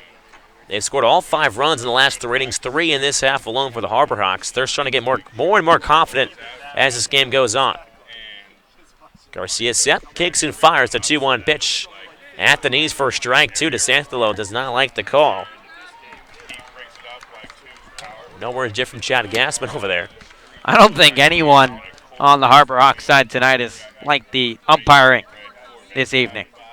As Tom Carey gives DeSantolo a look as DeSantolo was stepped in, then stepped out and takes a deep breath. 2-2 the count here on DeSantolo. As he'll call time once again.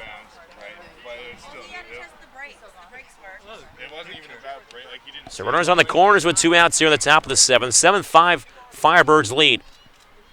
Count is 2 balls and 2 strikes on DeSantolo. Garcia kicks and fires. 2-2 pitch is well hit down the right field line, but telling foul.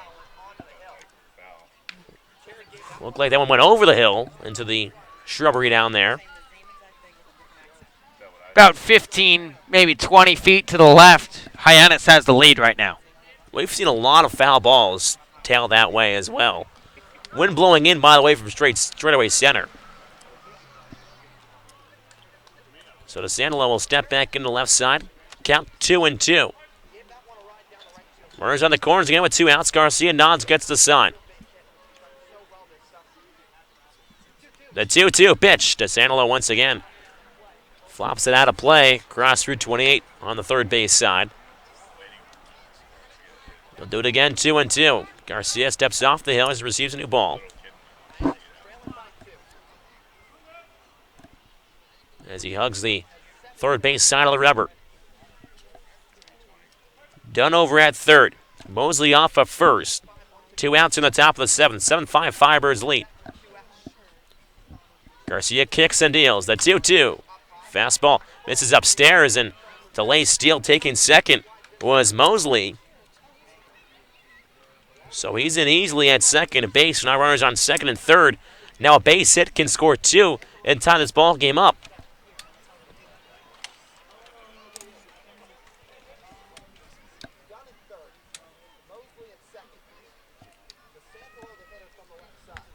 So now runners on second and third with 2 outs here at the top of the 7th. Just a 2-run lead for the Firebirds. The 3-2 pitch. Fastball down and in, and DeSantolo will take ball 4. Comes in as a pinch hitter for Brooks Carlson and works a 8-pitch AB and works a walk. Wow, what an at-bat from DeSantolo right there to draw this game. A little more nerve-wracking for the Orleans Firebirds. Not only is the tying run in scoring position, the go-ahead run is on first base for Hyannis, and a chance for the Harbor Hawks for the first time tonight to take the lead. Jackson Olsen, the third baseman from the left side, reaches for one, sends one high in the air towards center field. Lala on his horseback, there ranges back and makes the catch. Like a good neighbor, Jordan Lala is there. And the Harbor Hawks leave the bases loaded here in the 7th inning. 3 runs on 1 hit, no errors, and 3 men left on base for the Harbor Hawks. But the lead has been trimmed to just 2 here in the 7th inning stretch. It's the Firebirds 7, the Harbor Hawks 5. Now it's not searching for Sky today, but is hunting for Alec. Alec, over to you. Yeah, guys, I'm located in a little bit of a different spot than Scotty usually stands. I'm here with fellow intern Michaela Brady. She's a little camera shy, but Bryce, are you having any luck finding me right now? What kind of hint is that? Location. That's not a hint. You just said I'm with someone. How are we supposed to have any sense? This is a large ballpark, man. It is a good-sized ballpark. We have a great crowd here at Eldridge Park, and it's a lovely day for a very good ball game here. So I take it he's on the hill with the 3,000-plus fans. And I still have no idea where Alec is. Well, I'm not there, fellas. I'll guarantee you that. Any hints? Or do we just have to blindly guess? I'm not sure exactly how Scotty does it, so I'll give you a little bit of a hint. He gives us a clue, and then a second clue, and a third clue. Think short porch. Okay, so we've narrowed it down to 2 sides. Yep. Either right or left. I'm in a well-lit area. And definitely not It's got to be where Jordan Lala just ran down that ball. So Definitely I'm not. Guess right. That was a heck of a catch by Lala there. I'm going to say right field. Right field. I'm in the other field. So you're where Adam Oviedo hit his foul slam. Yeah, there you go. Down the that could have been the hint, man. Fair territory this time, though. Alec, you have been aces all night. We have found you finally. You've hit 3 home runs at bat number 4. You struck out looking. That's all right. I'll live with that. I'll live with 3 for 4. That gets me in the Hall of Fame, right, boys? I would think just a little bit. Thanks, gentlemen. And thank you, Alec. As Trevor Halvers walked 4 times tonight, that was sort of what Alec Hendon was moving towards. As after 6.5, it's the Firebirds 7, Harper Hawks 5 here from Eldridge Park. Shea Whitcomb, first pitch, takes a fastball that will scatter back to the backstop. Count 1-0 on Whitcomb. Whitcomb so far, Dublin scored back in the second inning. That was pretty much where the bulk of the runs have come in. They're just 2 innings. 4 runs in the second, 3 in the fourth. That is it. Harper Hawks have made it a game here after drilling 7-0. They've scored 5 unanswered. 1-0 fastball pumped up in the zone. Misses for ball 2. I've got to give Alec a lot of credit tonight. He has taken this all in stride. Had no idea how searching for Scotty worked. We changed it around to hunting for Hendon. But still, come on, man. He is the bird ball of the game as of right now, I think. That's a 2-0 pitch, just missing. The outside corner, count 3-0. Now, I can assure you that Alec Hendon will interview the bird baller of the game. I don't know if Alec Hendon is the bird baller of the game, though. I mean, he should get some props. He the real MVP. Exactly. 3-0 pitch to Whitcomb. Fastball runs up and out of the zone. Ball 4. Whitcomb will take his base over at first. So McGarry working on his 3rd inning of work. Walks Whitcomb to start out the 7th, and that has been his problem all year long back at UVA. And now if you're Jamie Quinn and Kelly Nicholson, do you give Eddie McCabe a bunt sign right here? Trying to manufacture a run. We've seen him do it before. As McCabe so far 0 for 3. First pitch McCabe misses and gets past the catcher Hackenberg as it will trickle out of play. And Whitcomb is awarded second base even though he was in there standing up. Okay, now in my mind it's a no-brainer to lay down the bunt. You've got a runner on second, nobody out.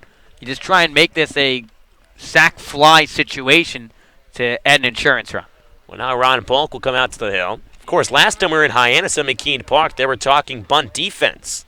They were for a good 90 minutes before the game. For a good 90 minutes before the game. If Ron Polk's talking, man, it's all ears. You listen to that, man. If you want some baseball knowledge, please do follow Ron Polk on Twitter. And Jerry Weinstein as well. You can learn so much baseball from these guys. You know who's also like that? I don't know if he has the same coaching pedigree. And it's not a knock on this guy. I love this man to death.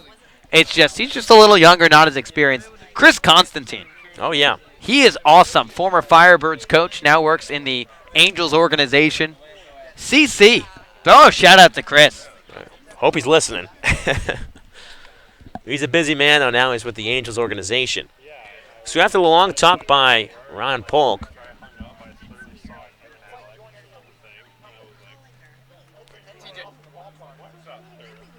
so over at second base, it's Shea Whitcomb. McCabe at the dish. Third baseman Olsen not in on the grass. McCabe will hit away. 1-0 pitch misses upstairs, count 2-0. It's a lot of trust in Eddie McCabe, and deservedly so. He's been a great hitter throughout his tenure in Orleans, but huge hole on the right side right now. Second baseman Dunn really paying close attention to the runner. Whitcomb on second. McGarrett looks back towards second once again, glances and fires towards him. 2-0 fastball. Outside corner for strike 1. And this is one of those situations for Eddie. You don't need to be the hero. You don't need a single. Hit a ball to the right side, move the runner over. Just put him 90 feet away. Especially the second baseman, Dunn, is playing almost right up the middle because he's holding on the runner. Wants to keep Whitcomb close. As Dunn came charging in. 2-1 pitch, a wave and a miss for strike 2. Count 2-2. Ron Erickson over at first base. Young over towards Whitcomb at second as they try a backdoor pickoff move, but McGarry didn't throw over. So count as 2 balls and 2 strikes here on Eddie McCabe. Nobody out here in the bottom of the 7th inning. It's a 7-5 Firebirds lead. 2-2 pitch, fastball upstairs, strike 3. McCabe goes down swinging, and there's one out here in the 7th inning.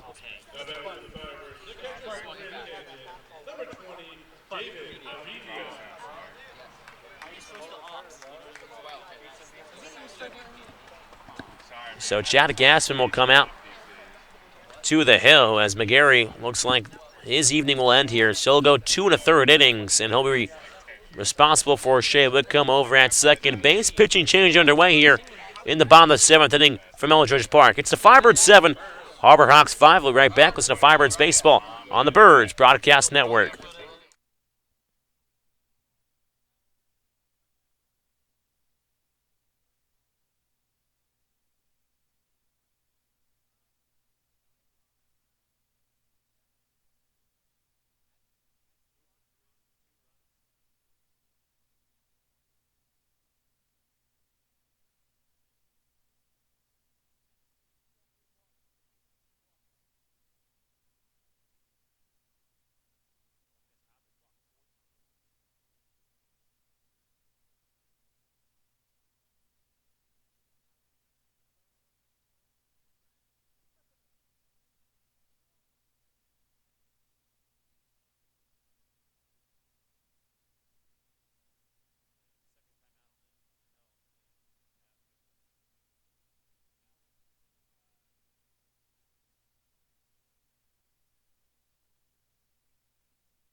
Back inside Eldridge Park.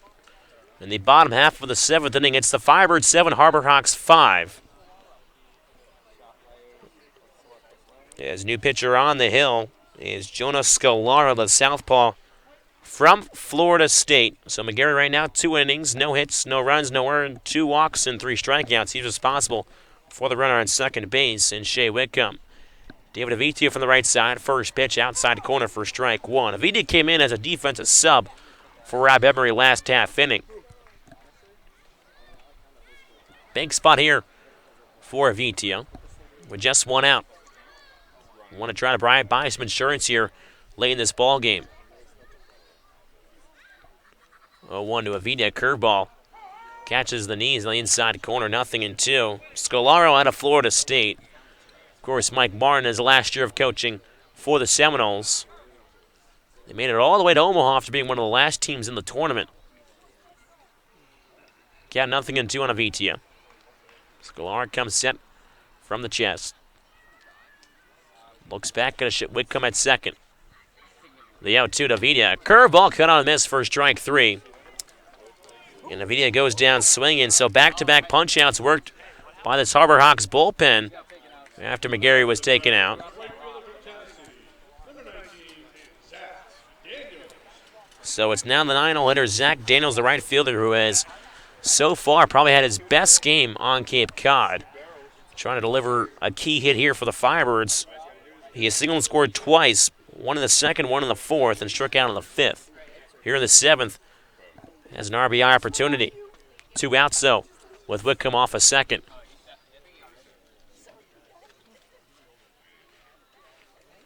First pitch of Zach Daniels, curveball at the belt for strike 1. Daniels seeing their average rise up a bit here. And has risen up to almost 200 after starting the day at 151, at 194 right now.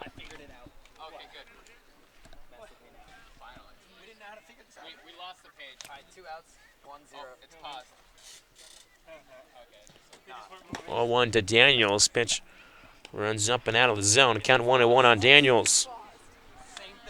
And Whitcomb started out this inning with a walk, advanced to second on a wild pitch. Good. Fibers led 7-0 at one point in this ball game. Harbor Hawks have struck for 5 over the last 3 innings.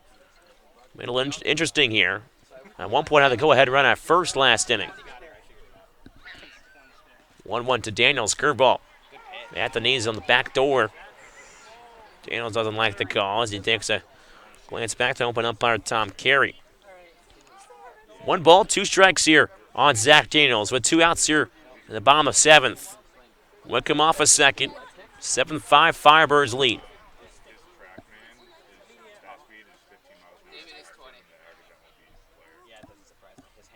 Daniels down on his shoulder. Picks him up. 1-2 pitch, it will lay off. Nasty curveball there. Count 2-2. So Scalaro trying to work out of McGarry's jam with a runner on second. Trying to keep this deficit at 2. Our Rocks trail by 2 with 2 outs here. The 2-2. Fastball upstairs, cut on a miss for strike 3. So the Harbor Hawks bullpen strikes out the side.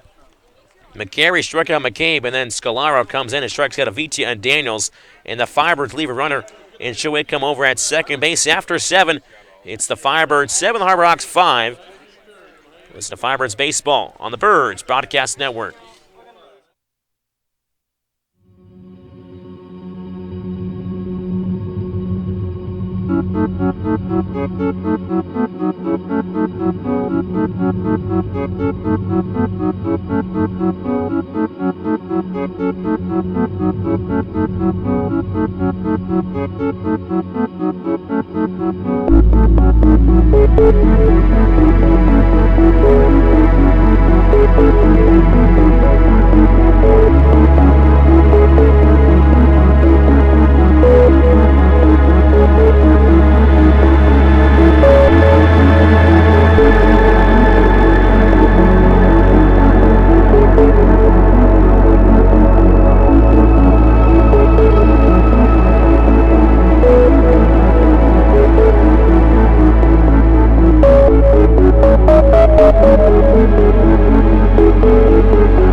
Lead, but the Firebirds are up 7-0 at one point.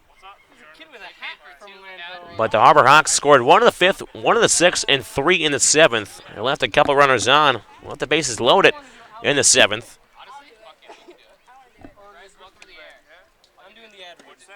First pitch to 9-0 hitter.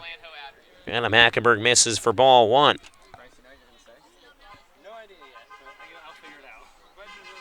Olsen flew out to the center fielder, Lala. Put a good jolt in that one as Hackenberg sends one high in the air, but on to Route 28 on the third base side. Counted 1 ball and 1 strike here on Hackenberg. Of course, his brother, Christian Hackenberg, former Penn State quarterback and New York Jets quarterback.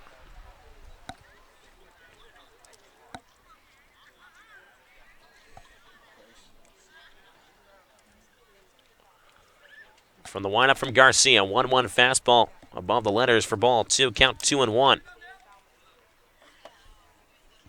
Thomas, we were chatting during the last break. The Orleans pitching staff, the best in the Cape so far this summer, they have not been their sharpest tonight. 2-1 pitch up and in on Hackenberg. Count moves to 3-1. 9 walks already issued by the Firebirds, on the verge of a 10th right here. And in a situation like this, you obviously can't walk a guy on base and set up the tying right at the plate. And Halver has worked 4 of those walks as well. 3-1 pitch, fouled back to the screen, count 3-2. So does he become the hawk of the game? 4 walks in 4 plate appearances, 2 runs scored? I mean, I think so. I mean, we'll have to ask the Hines broadcasters, ask Lyle Goldstein. And what is that called? It's not a golden sombrero, obviously. 4 Ks would be a golden sombrero. 4 walks in a game. It's a golden sombrero and a margarita. Go to Guapos. 3-2 pitch. Fastball just missing low and outside. And Kel Nicholson really wanted that one. As Hackenberg works leadoff walk here in the 8th inning. As now Kel Nicholson will go right to the bullpen. And we'll have a pitch and change here from Eldridge Park in the top of the 8th inning. It's the Firebirds 7, Harbor Hawks 5. We'll be right back. Listen to Firebirds Baseball on the Birds Broadcast Network.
Back here inside Eldridge Park.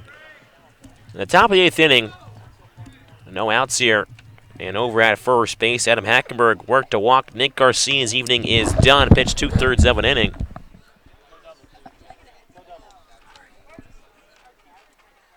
As Ikeskeda, the southpaw from USC, will be called upon here from Kel Nicholson. First pitch to left-hander Savinio. Fastball at the knees for strike one. And this has definitely been... He's only made one appearance, but he made a lethal appearance for the Firebirds back against Harwich on June 30th. 2 2/3, 3 strikeouts. Retired all 8 hitters. Skada looks over at first at Hackenberg. Fires towards Somas. The 1-0 pitch, or 0-1 pitch, excuse me, is skied up on the left side. Into foul ground goes the third baseman, Whitcomb. And he makes the catch for the first out. And that's a huge out that Whitcomb chased that ball all the way to the screen down the left side to make that grab. The other thing that makes this a little tougher for Escada, and maybe not tougher, but maybe a touch more nerve-wracking. His new head coach, Jason Gill, at USC, is supposed to be in the ballpark tonight. Kelly said he's expecting him here. A good friend of Skip was in town, chatted with him.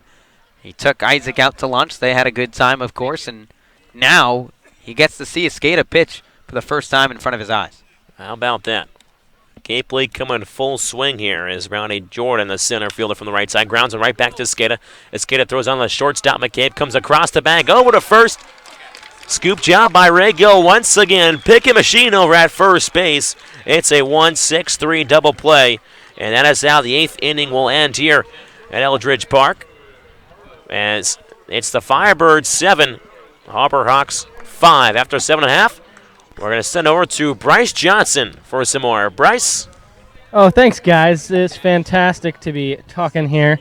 And I'm here to talk about Land Ho. A couple weeks ago, we went down there to get some dinner after a ball game. And we had a fantastic dinner. I know I had the chicken parm, which was fantastic. Probably the best chicken parm I've had in a while. And also, I had a cup of clam chowder, which is fantastic. Land Ho, fantastic for us because it stays open late. Which is really crucial for us because we can get over there after a ball game, grab a bite to eat. It's definitely a fantastic spot for some really good food and a nice Cape Cod feel to it as well over there. And that was Bryce Johnson. It's all hands on deck currently right now with Scotty Gaines down, living with a little bit of under the weather. Seen Alec Hendon fill in, and now Bryce Johnson, who is our producer, who has made an appearance now on the Birds Broadcast Network. So we'll step aside in this half inning. It's the Firebirds 7, Harbor Hawks 5. Listen to Firebirds Baseball on the Birds Broadcast Network.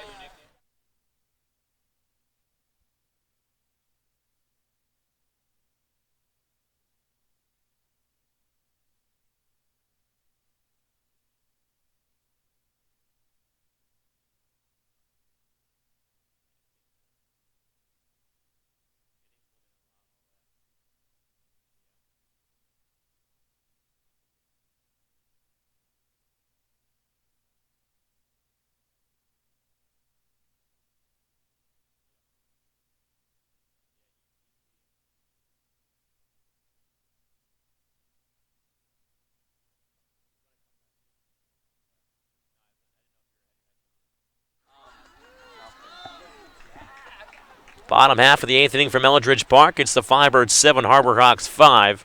As Firebirds just clinging on to this 2-run lead. It was at 7 at one point.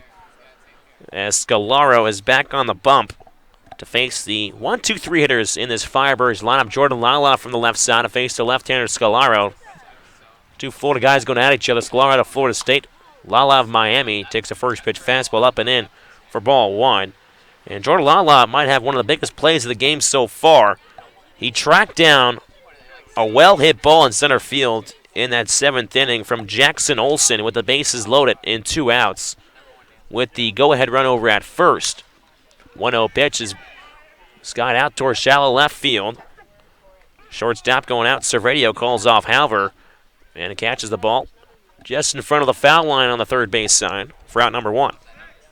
And again, Orleans really desperate for an insurance run right here. It's been cut from a 7-0 game to 7-5. And for Hyannis, they're going to have the heart of their lineup up in the 9th inning. Trevor Halver, who's been on base all 4 of his plate appearances. Lucas Dunn and Rigsby Mosley, who's got 3 hits himself. So Zach Britton, also left-hander out of Louisville, he'll call time. I think Billy Bean, it's safe to say, would love Trevor Halver. He's walked all 4 times. First pitch of Zach Britton, curveball. Bends in at the knees for strike 1. Scalaro has been terrific so far after coming in. Struck out the last 2 hitters in that inning, Avitia and Daniels, after McGarry struck out McCabe. So they struck out the side in that last inning. 0-1 pitch, cut on a miss for strike 2 from Britton, count 0-2. And it's really been a tale of 2 games at Eldridge Park. The first 4 innings, it was all Orleans. The last 4 innings, it's been all Hyannis. So it should set up an interesting 9th inning then. Scalaro from the windup. The 0-2 to Britton. Curveball in the dirt. Good block by the catcher, Hackenberg. Obviously nobody on, but still getting the work in. Going down to his knees. Count 1 ball and 2 strikes on Britton here. Britton singled in a run back in the 2nd inning. Again, the Firebirds had the 4-run 2nd and the 3-run 4th. That has been it for the offense. They have 10 hits in the ball game. So they've reached double digits in that category. A 1-2 pitch from Scalaro. Fastball just missing a bit high and out of the zone. 2-2 on Britton.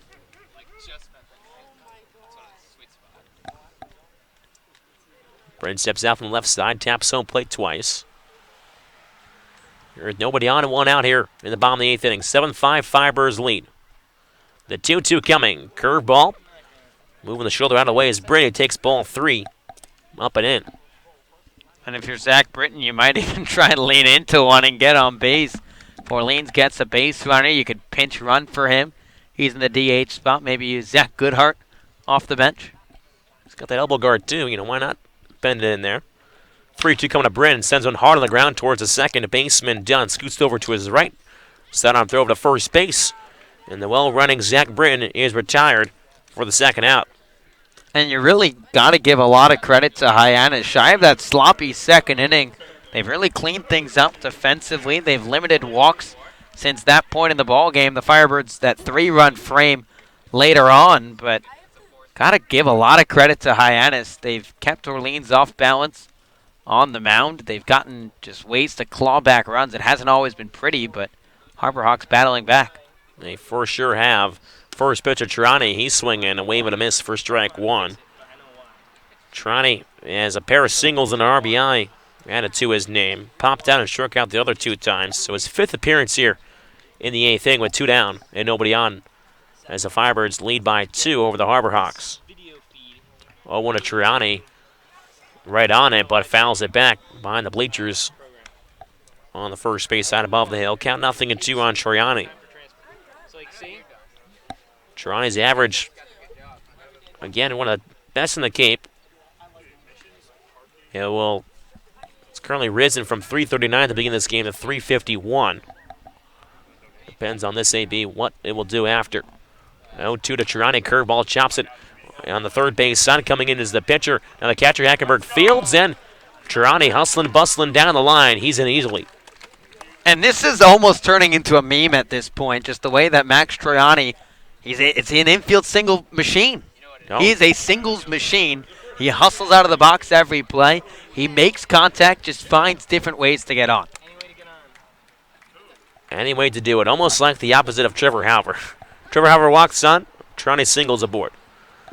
So that live average right now, 3 for 5, 362. Currently right now, the league leader is Nick Gonzalez at 377, but he would sit at 3rd place as Jay Santolo, 351. He walked in that AB, so that average won't move. Ray Gill now from the right side, a face against the Seminole of Florida State in Scolaro. Takes a first pitch curveball, backdoor for strike 1. So Trani off at first base after his infield single. Scar looks into Hackenberg for the sign. 2 ACC guys, and then you include Ray Gill at the dish for 3. 0-1 pitch up and out of the zone for ball 1. Count 1-1. Gill so far 0 for 2. Has a pair of walks, though, his last 2 trips to the dish. Also has a stolen base tonight as well.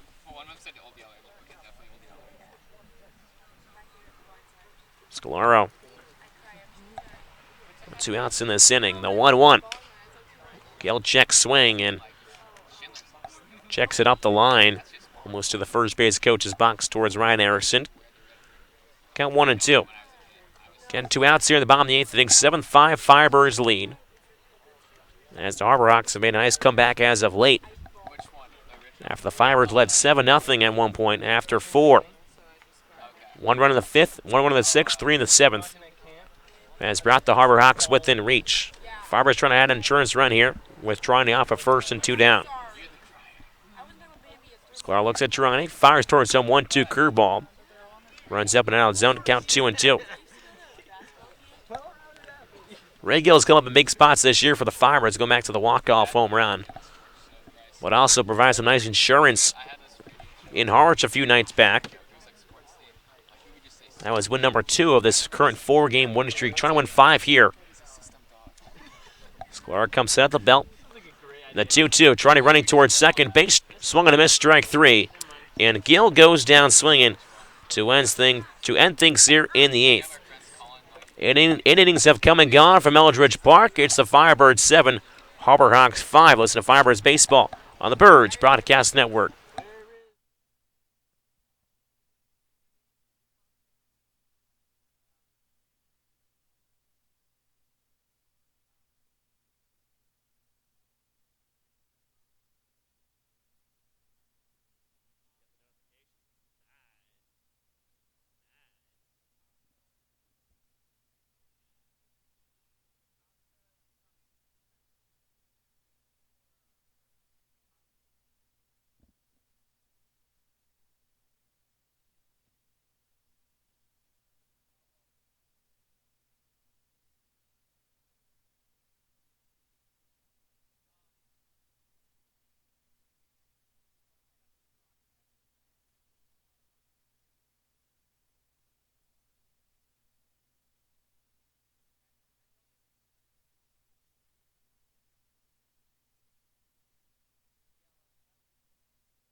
Top of the 9th inning from Eldridge Park. It's the Firebirds 7, Harbor Hawks 5. As Isaac Escada is back on the bump as he tries to shut the door here on the Harbor Hawks. He pitched a scoreless 8th and has been called upon here to pitch 9th inning. Looks like Premel is ready and waiting out in the right center field bullpen. First pitch cut on a miss for strike 1 to Halver.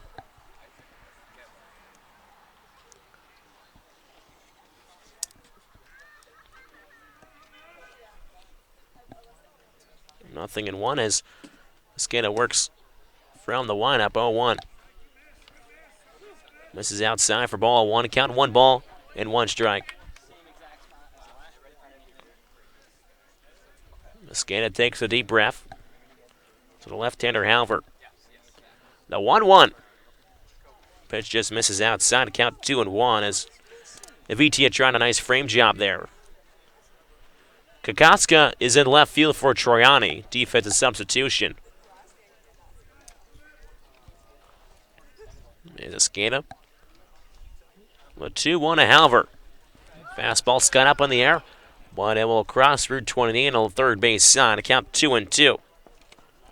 So Halver, as you mentioned throughout multiple times in this broadcast, he is currently not recorded in AB. He has walked base 4 times and has come around and scored twice. However, his batting average is just .235, but that OBP will skyrocket after this game. 2-2. Misses low and outside. Count full at 3-2. And all 4 of the previous ABs, they've all been full counts. So we'll try to walk for a 5th time in this game. Count is full at 3-2. Escada from the windup. The payoff pitch. Fastball cut on a miss for strike 3. And Halver is sat down for the first time today. Another 3-2 count. Does anything phase Isaac Escada on the mound? He's had ice in his veins, came in that big situation an inning ago, got an inning-ending double play. His first appearance, we all know how that went. He was lights out on the mound, and again, just continues to get outs. So with 1 out here in the 9th, it's Lucas Dunn, the second baseman from Louisville. To face the left-hander Escada is Dunn. Slaps one over the hill on the first base side. Count 0-1. Dunn, who didn't reach base until the 7th inning. He was 0 for 3 before he walked. Was straight over at third base after a nice catch by Lala to rob Jackson also of a base hit. 0-1 curveball. Big bender. Pretty to watch there as it catches the knees of Lucas Dunn. Count 0-2. Dunn steps out, taps home plate twice. Nobody on, 1 out here. The top of the 9th inning. 7-5 Firebirds lead. The 0-2 from Escada. Curveball just missing the outside edge. Count 1-2. Now Escada's curveball is just fun to watch. It's got a lot of action on it. Don't know as much action as Connor Pellerin's curveball. But it has some lateral movement. 1-2 fastball upstairs, strike 3. Back-to-back strikeouts to start out the 9th. And the Harbor Hawks are down to their final out here at Eldridge Park. So Halver struck out swinging, Dunn as well. And now it's Rigsby Mosley. How fitting is it that the only Harbor Hawk who has reached base safely in every AB and has been the nemesis of the Firebirds is at the dish for the final out? Can Harbor Hawks trail 7-5 from the top of the 9th? Escada from the windup. First pitch curveball swinging over the top there is Mosley. 0-1. Mosley has singled 3 times, drove on a run, has a stolen base, and has walked as well. Lefty-lefty matchup, the 0-1, a curveball, chopped foul. And it's just getting out of the way is Tanner Murray. He's on the edge of the first base dugout as he backs out of the way. Count 0-2 as the Harbor Hawks are down to their final strike here in the 9th.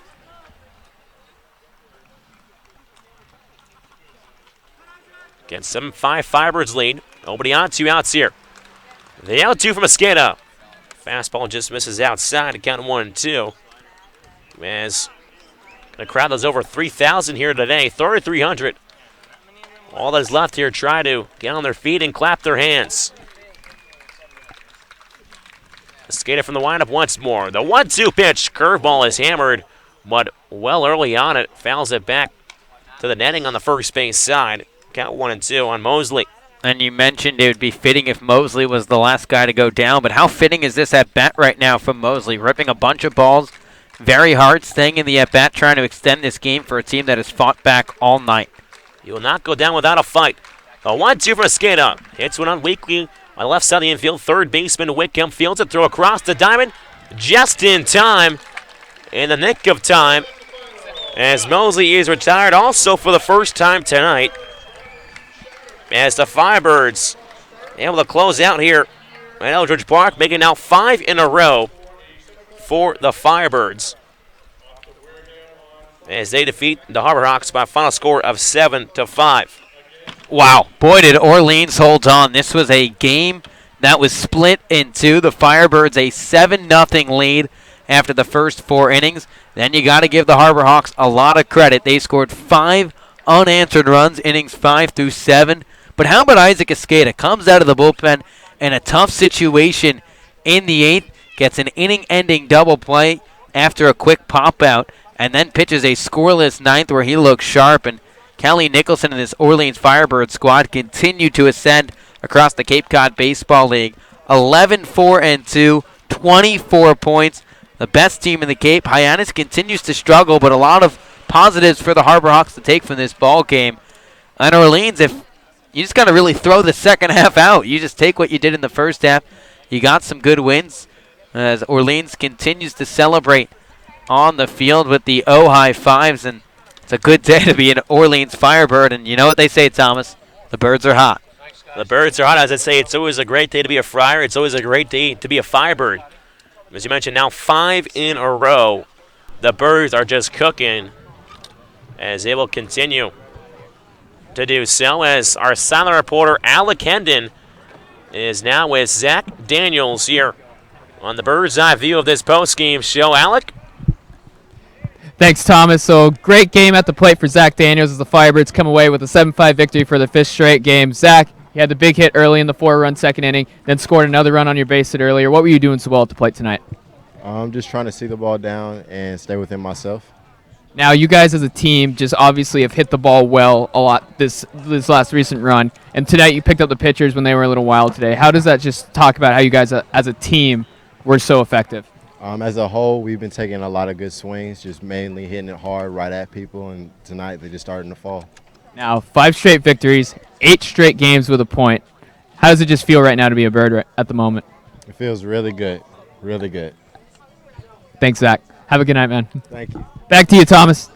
And thank you, Alec. That was Alec Hendon alongside Zach Daniels. He is the Bird baller of the game as Zach Daniels collects a couple of base hits. He reaches base twice, 2 for 4 with 2 runs as he watches that average climb a little bit here.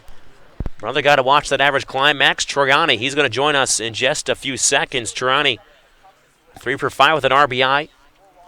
Average at 362 now. As again, Nick Gonzalez leads the Cape League with a 377 average. Currently, Max Trani is 3rd in the Cape League in average. As Trani will be joining us in just a few seconds. But before we get him, we're going to send it back to our silent reporter, Alec Hendon, tonight, as he has a vantage point as he heads over towards the first base side. Alec, you have a friend over there. We'll send it over to you for some more. Alec, take it away. As I'm here with Hyannis sideline reporter Kat Hendrick. Kat, you were telling me about before the game that you wanted to get on air, and I had to make sure I give you this opportunity here at Eldridge. How's it feel? It feels good. I was telling some of our play-by-play guys earlier that this is definitely my favorite field, for sure. I think the culture with the hill is just amazing, and it was packed. I think that I had seen it on social media that Orleans gets packed, but I think I underestimated it. So overall, happy to be here. Not so thrilled with the outcome, but it was a well-fought game, so I'm happy about that. Yeah, Eldridge Park is obviously one of the best fields out here in the Cape. We get a lot of credit from opposing teams. That says a lot about us. But obviously, Hyannis, guys got down early, but then there was a big comeback late in the game. What would you say, what would you look for from this team heading the rest of the way? I'm hoping that we take this momentum forward, definitely. I think that that inning with the 4 walks and a hit by pitch, they kind of helped us out. So I think that it's hard to tell how much of it was us and how much of it was a rough inning in terms of pitching. But I'm really hoping that we can get some of our batting and pitching to work on the same side. Usually we have a great inning on one half and not so great on the other. So the fact that we put together a couple of hits today, I'm thrilled. I'm hoping that they really continue the momentum and don't lose this kind of positive win. Now, this is the second meeting between these teams. There'll be I believe it's a home and home later in the season where the Firebirds will be out at Hyannis, and then you guys get to come back here. Really excited to go the rest of the way, and best of luck to Hyannis the rest of the way. Back to you, Thomas. And thank you, Alec. It's always great to hear the opposing, vantage or the view of the other team that comes here to Eldridge Park or when we're on the road. As Alec Kenna has done a nice job filling in for Scotty Gaines tonight as a silent reporter, as Max Tirani will be joining us in just a few seconds. He's currently signing autographs here at Eldridge Park, a fan favorite for the Firebirds. As we'll take a look ahead, it's at the schedule for the Firebirds as they will head to Chatham tomorrow night for a home-and-home series with the Harbor Hawks. So July 3rd and 4th, and then they'll head to Wareham on Friday night to face the Gatemen for the last time this season. They defeated them twice in that doubleheader and tied out at Wareham, so hopefully come away with a win. We'll take a look around the scoreboard in the Cape. As again, the Katuitt Kettleers defeated the Bourne Braves 4-1. That score was final earlier today. YD 3, Gateman 1 in YD. And then the Commodores coming on top of the Brewster Whitecaps. The Whitecaps fought back, but they are downed by the Commodores 12-7. And the Anglers come out on top at White House Field late in that game. They defeat the Mariners 3-2. And of course, here at Eldridge Park, it's the Orleans Firebirds 7 and the Hyannis Harbor Hawks 5. As I am now joined by Max Tirani. Hey, Max, I have to ask, I know we're waiting for you a little bit, but you're signing autographs on the field. How cool is it here at Eldridge Park? Kids can come off from the hill onto the field, and you're just signing autographs. Unreal, man. This is what we do it for. I just think it's such a cool environment. It's like in between college ball and like kind of pro ball. Obviously pro ball you can't come in and sign, but college ball you can obviously come on the field. So I think it's just the best of both worlds. It for sure is. I was one of those kids growing up coming on the field. Got a couple autographs, guys like Matt Wieters. So you never know, who you're coming on, or those kids are coming onto the field for, and who will take off into the future. Max, talk about your game tonight. Another 3-hit game at the dish. What has been going strong for you out there at the plate? I'm just running, man. That's all it is. I got the first single. I felt real good. I had a good approach going into it. Honestly, my first 2 at-bats. The second at-bat, I was a man on third. I was trying to lift the ball. Saw a curveball down. I got curveball on the approach, but I just swung at it, and, I ran out of bat. So, the other 2, textbook. Disgusting. Did you see that double play? Oh, I did see that, yeah. McCabe with the flip, and then Soretti with the bare hand, and fire to Gill, who picked it. Just everything went right. Everyone's, so talented. And I love today the fact that the hitters stepped up when the pitchers were struggling. Mm-hmm. I think that's important for a championship team moving forward. Is the pitching staff has been great, but you need both sides of the game to be strong moving forward. So I think we're in a great spot. Definitely a well-balanced attack. The pitchers, the pitchers in general from the bullpen and starting rotation with the Firebirds is top-notch. Now the bats are really starting to come to life as well. Getting that, kind of the two snake attack there, the two-headed snake, as well. And the defense as well, you mentioned the flip up the middle. That might be SC top 10 worthy for sure between McCabe, Soretti, and Gill with the pick at first. If they got that on camera, I would not be surprised. We got it on camera. We're gonna see what we can work our magic with here. Now, you've been working your magic with the bat, another classic Tirani game, as you mentioned. Currently, after today's game, you're currently 3rd in the Cape League in average with a 362 average. What does it mean like to you, a guy that comes from, a small D3 school and coming here, D2, sorry, to come here to the Cape, and now you're 3rd in the Cape League in average? Just unreal, just trying to soak it in. You know, every time I go out on that field, I just kind of look up, put my arms out, like just enjoy the moment because, you know, Skip was saying to me pregame, you know, this stuff doesn't last. You know, a month from now, playoffs start, and that's it. Coming from D2, it just means adjustment, and I think I've done well with adjustment. And one of the things our coaches have fostered in our dugout is learning from each other. I've been talking to Ray Gill a lot. Matt Goodhart, some of the smartest hitters that I've been around, especially approach-wise. And it's about refining your approach moving forward into the box, something I hadn't learned in the Division II level, partly because the pitching is not as, you know, elite. So I think that's something I can, you know, build off of here as well as take back to Bentley. Oh, for sure. I've heard it before from guys in the bullpen. You know, they're just out there hanging around and picking each other's brains, and that's one of the coolest things, even for us as well. We get to pick each other's brains here on the media team on the Cape. But, Max, keep doing your thing, man. I appreciate it. Thank you so much for having me. Thank you, Max. Again, that was Max Troiani. Another multi-hit game for him as the Firebirds defeat the Harbor Hawks by a final score of 7-5. 7 runs, 11 hits, no errors for the Firebirds. 5 runs, 6 hits, and 1 error for the Harbor Hawks. Again, the Firebirds are up 7-0 after a 4-run second, 3-run fourth, and then a 1-run fifth, 1-run sixth, and 3-run seventh. Put it back into a ball game, really, before Jordan Lyle actually really kind of helped save the game as well. He tracked down a ball in deep center field, probably almost 400 out there in the night sky of Eldridge Park, but tracks it down and takes away a hit from Jackson Olsen with the bases loaded. That could really given the Harbor Hawks a lead. But again, the Firebirds leaving the Harbor Hawks 7-5 here from Eldridge Park. We'll be in Chatham tomorrow night, first pitch at 7 o'clock. Pre-game show starts around 6:40. So we'll see you then here at Veterans Field. For my Silent reporter, Alec Ken, and our producer, Bryce Johnson, also Silent reporter, Bryce Johnson today. My broadcast partner, Josh White, I'm Thomas Cinzarello. We'll see you in Chatham tomorrow. Saying so long from Eldridge.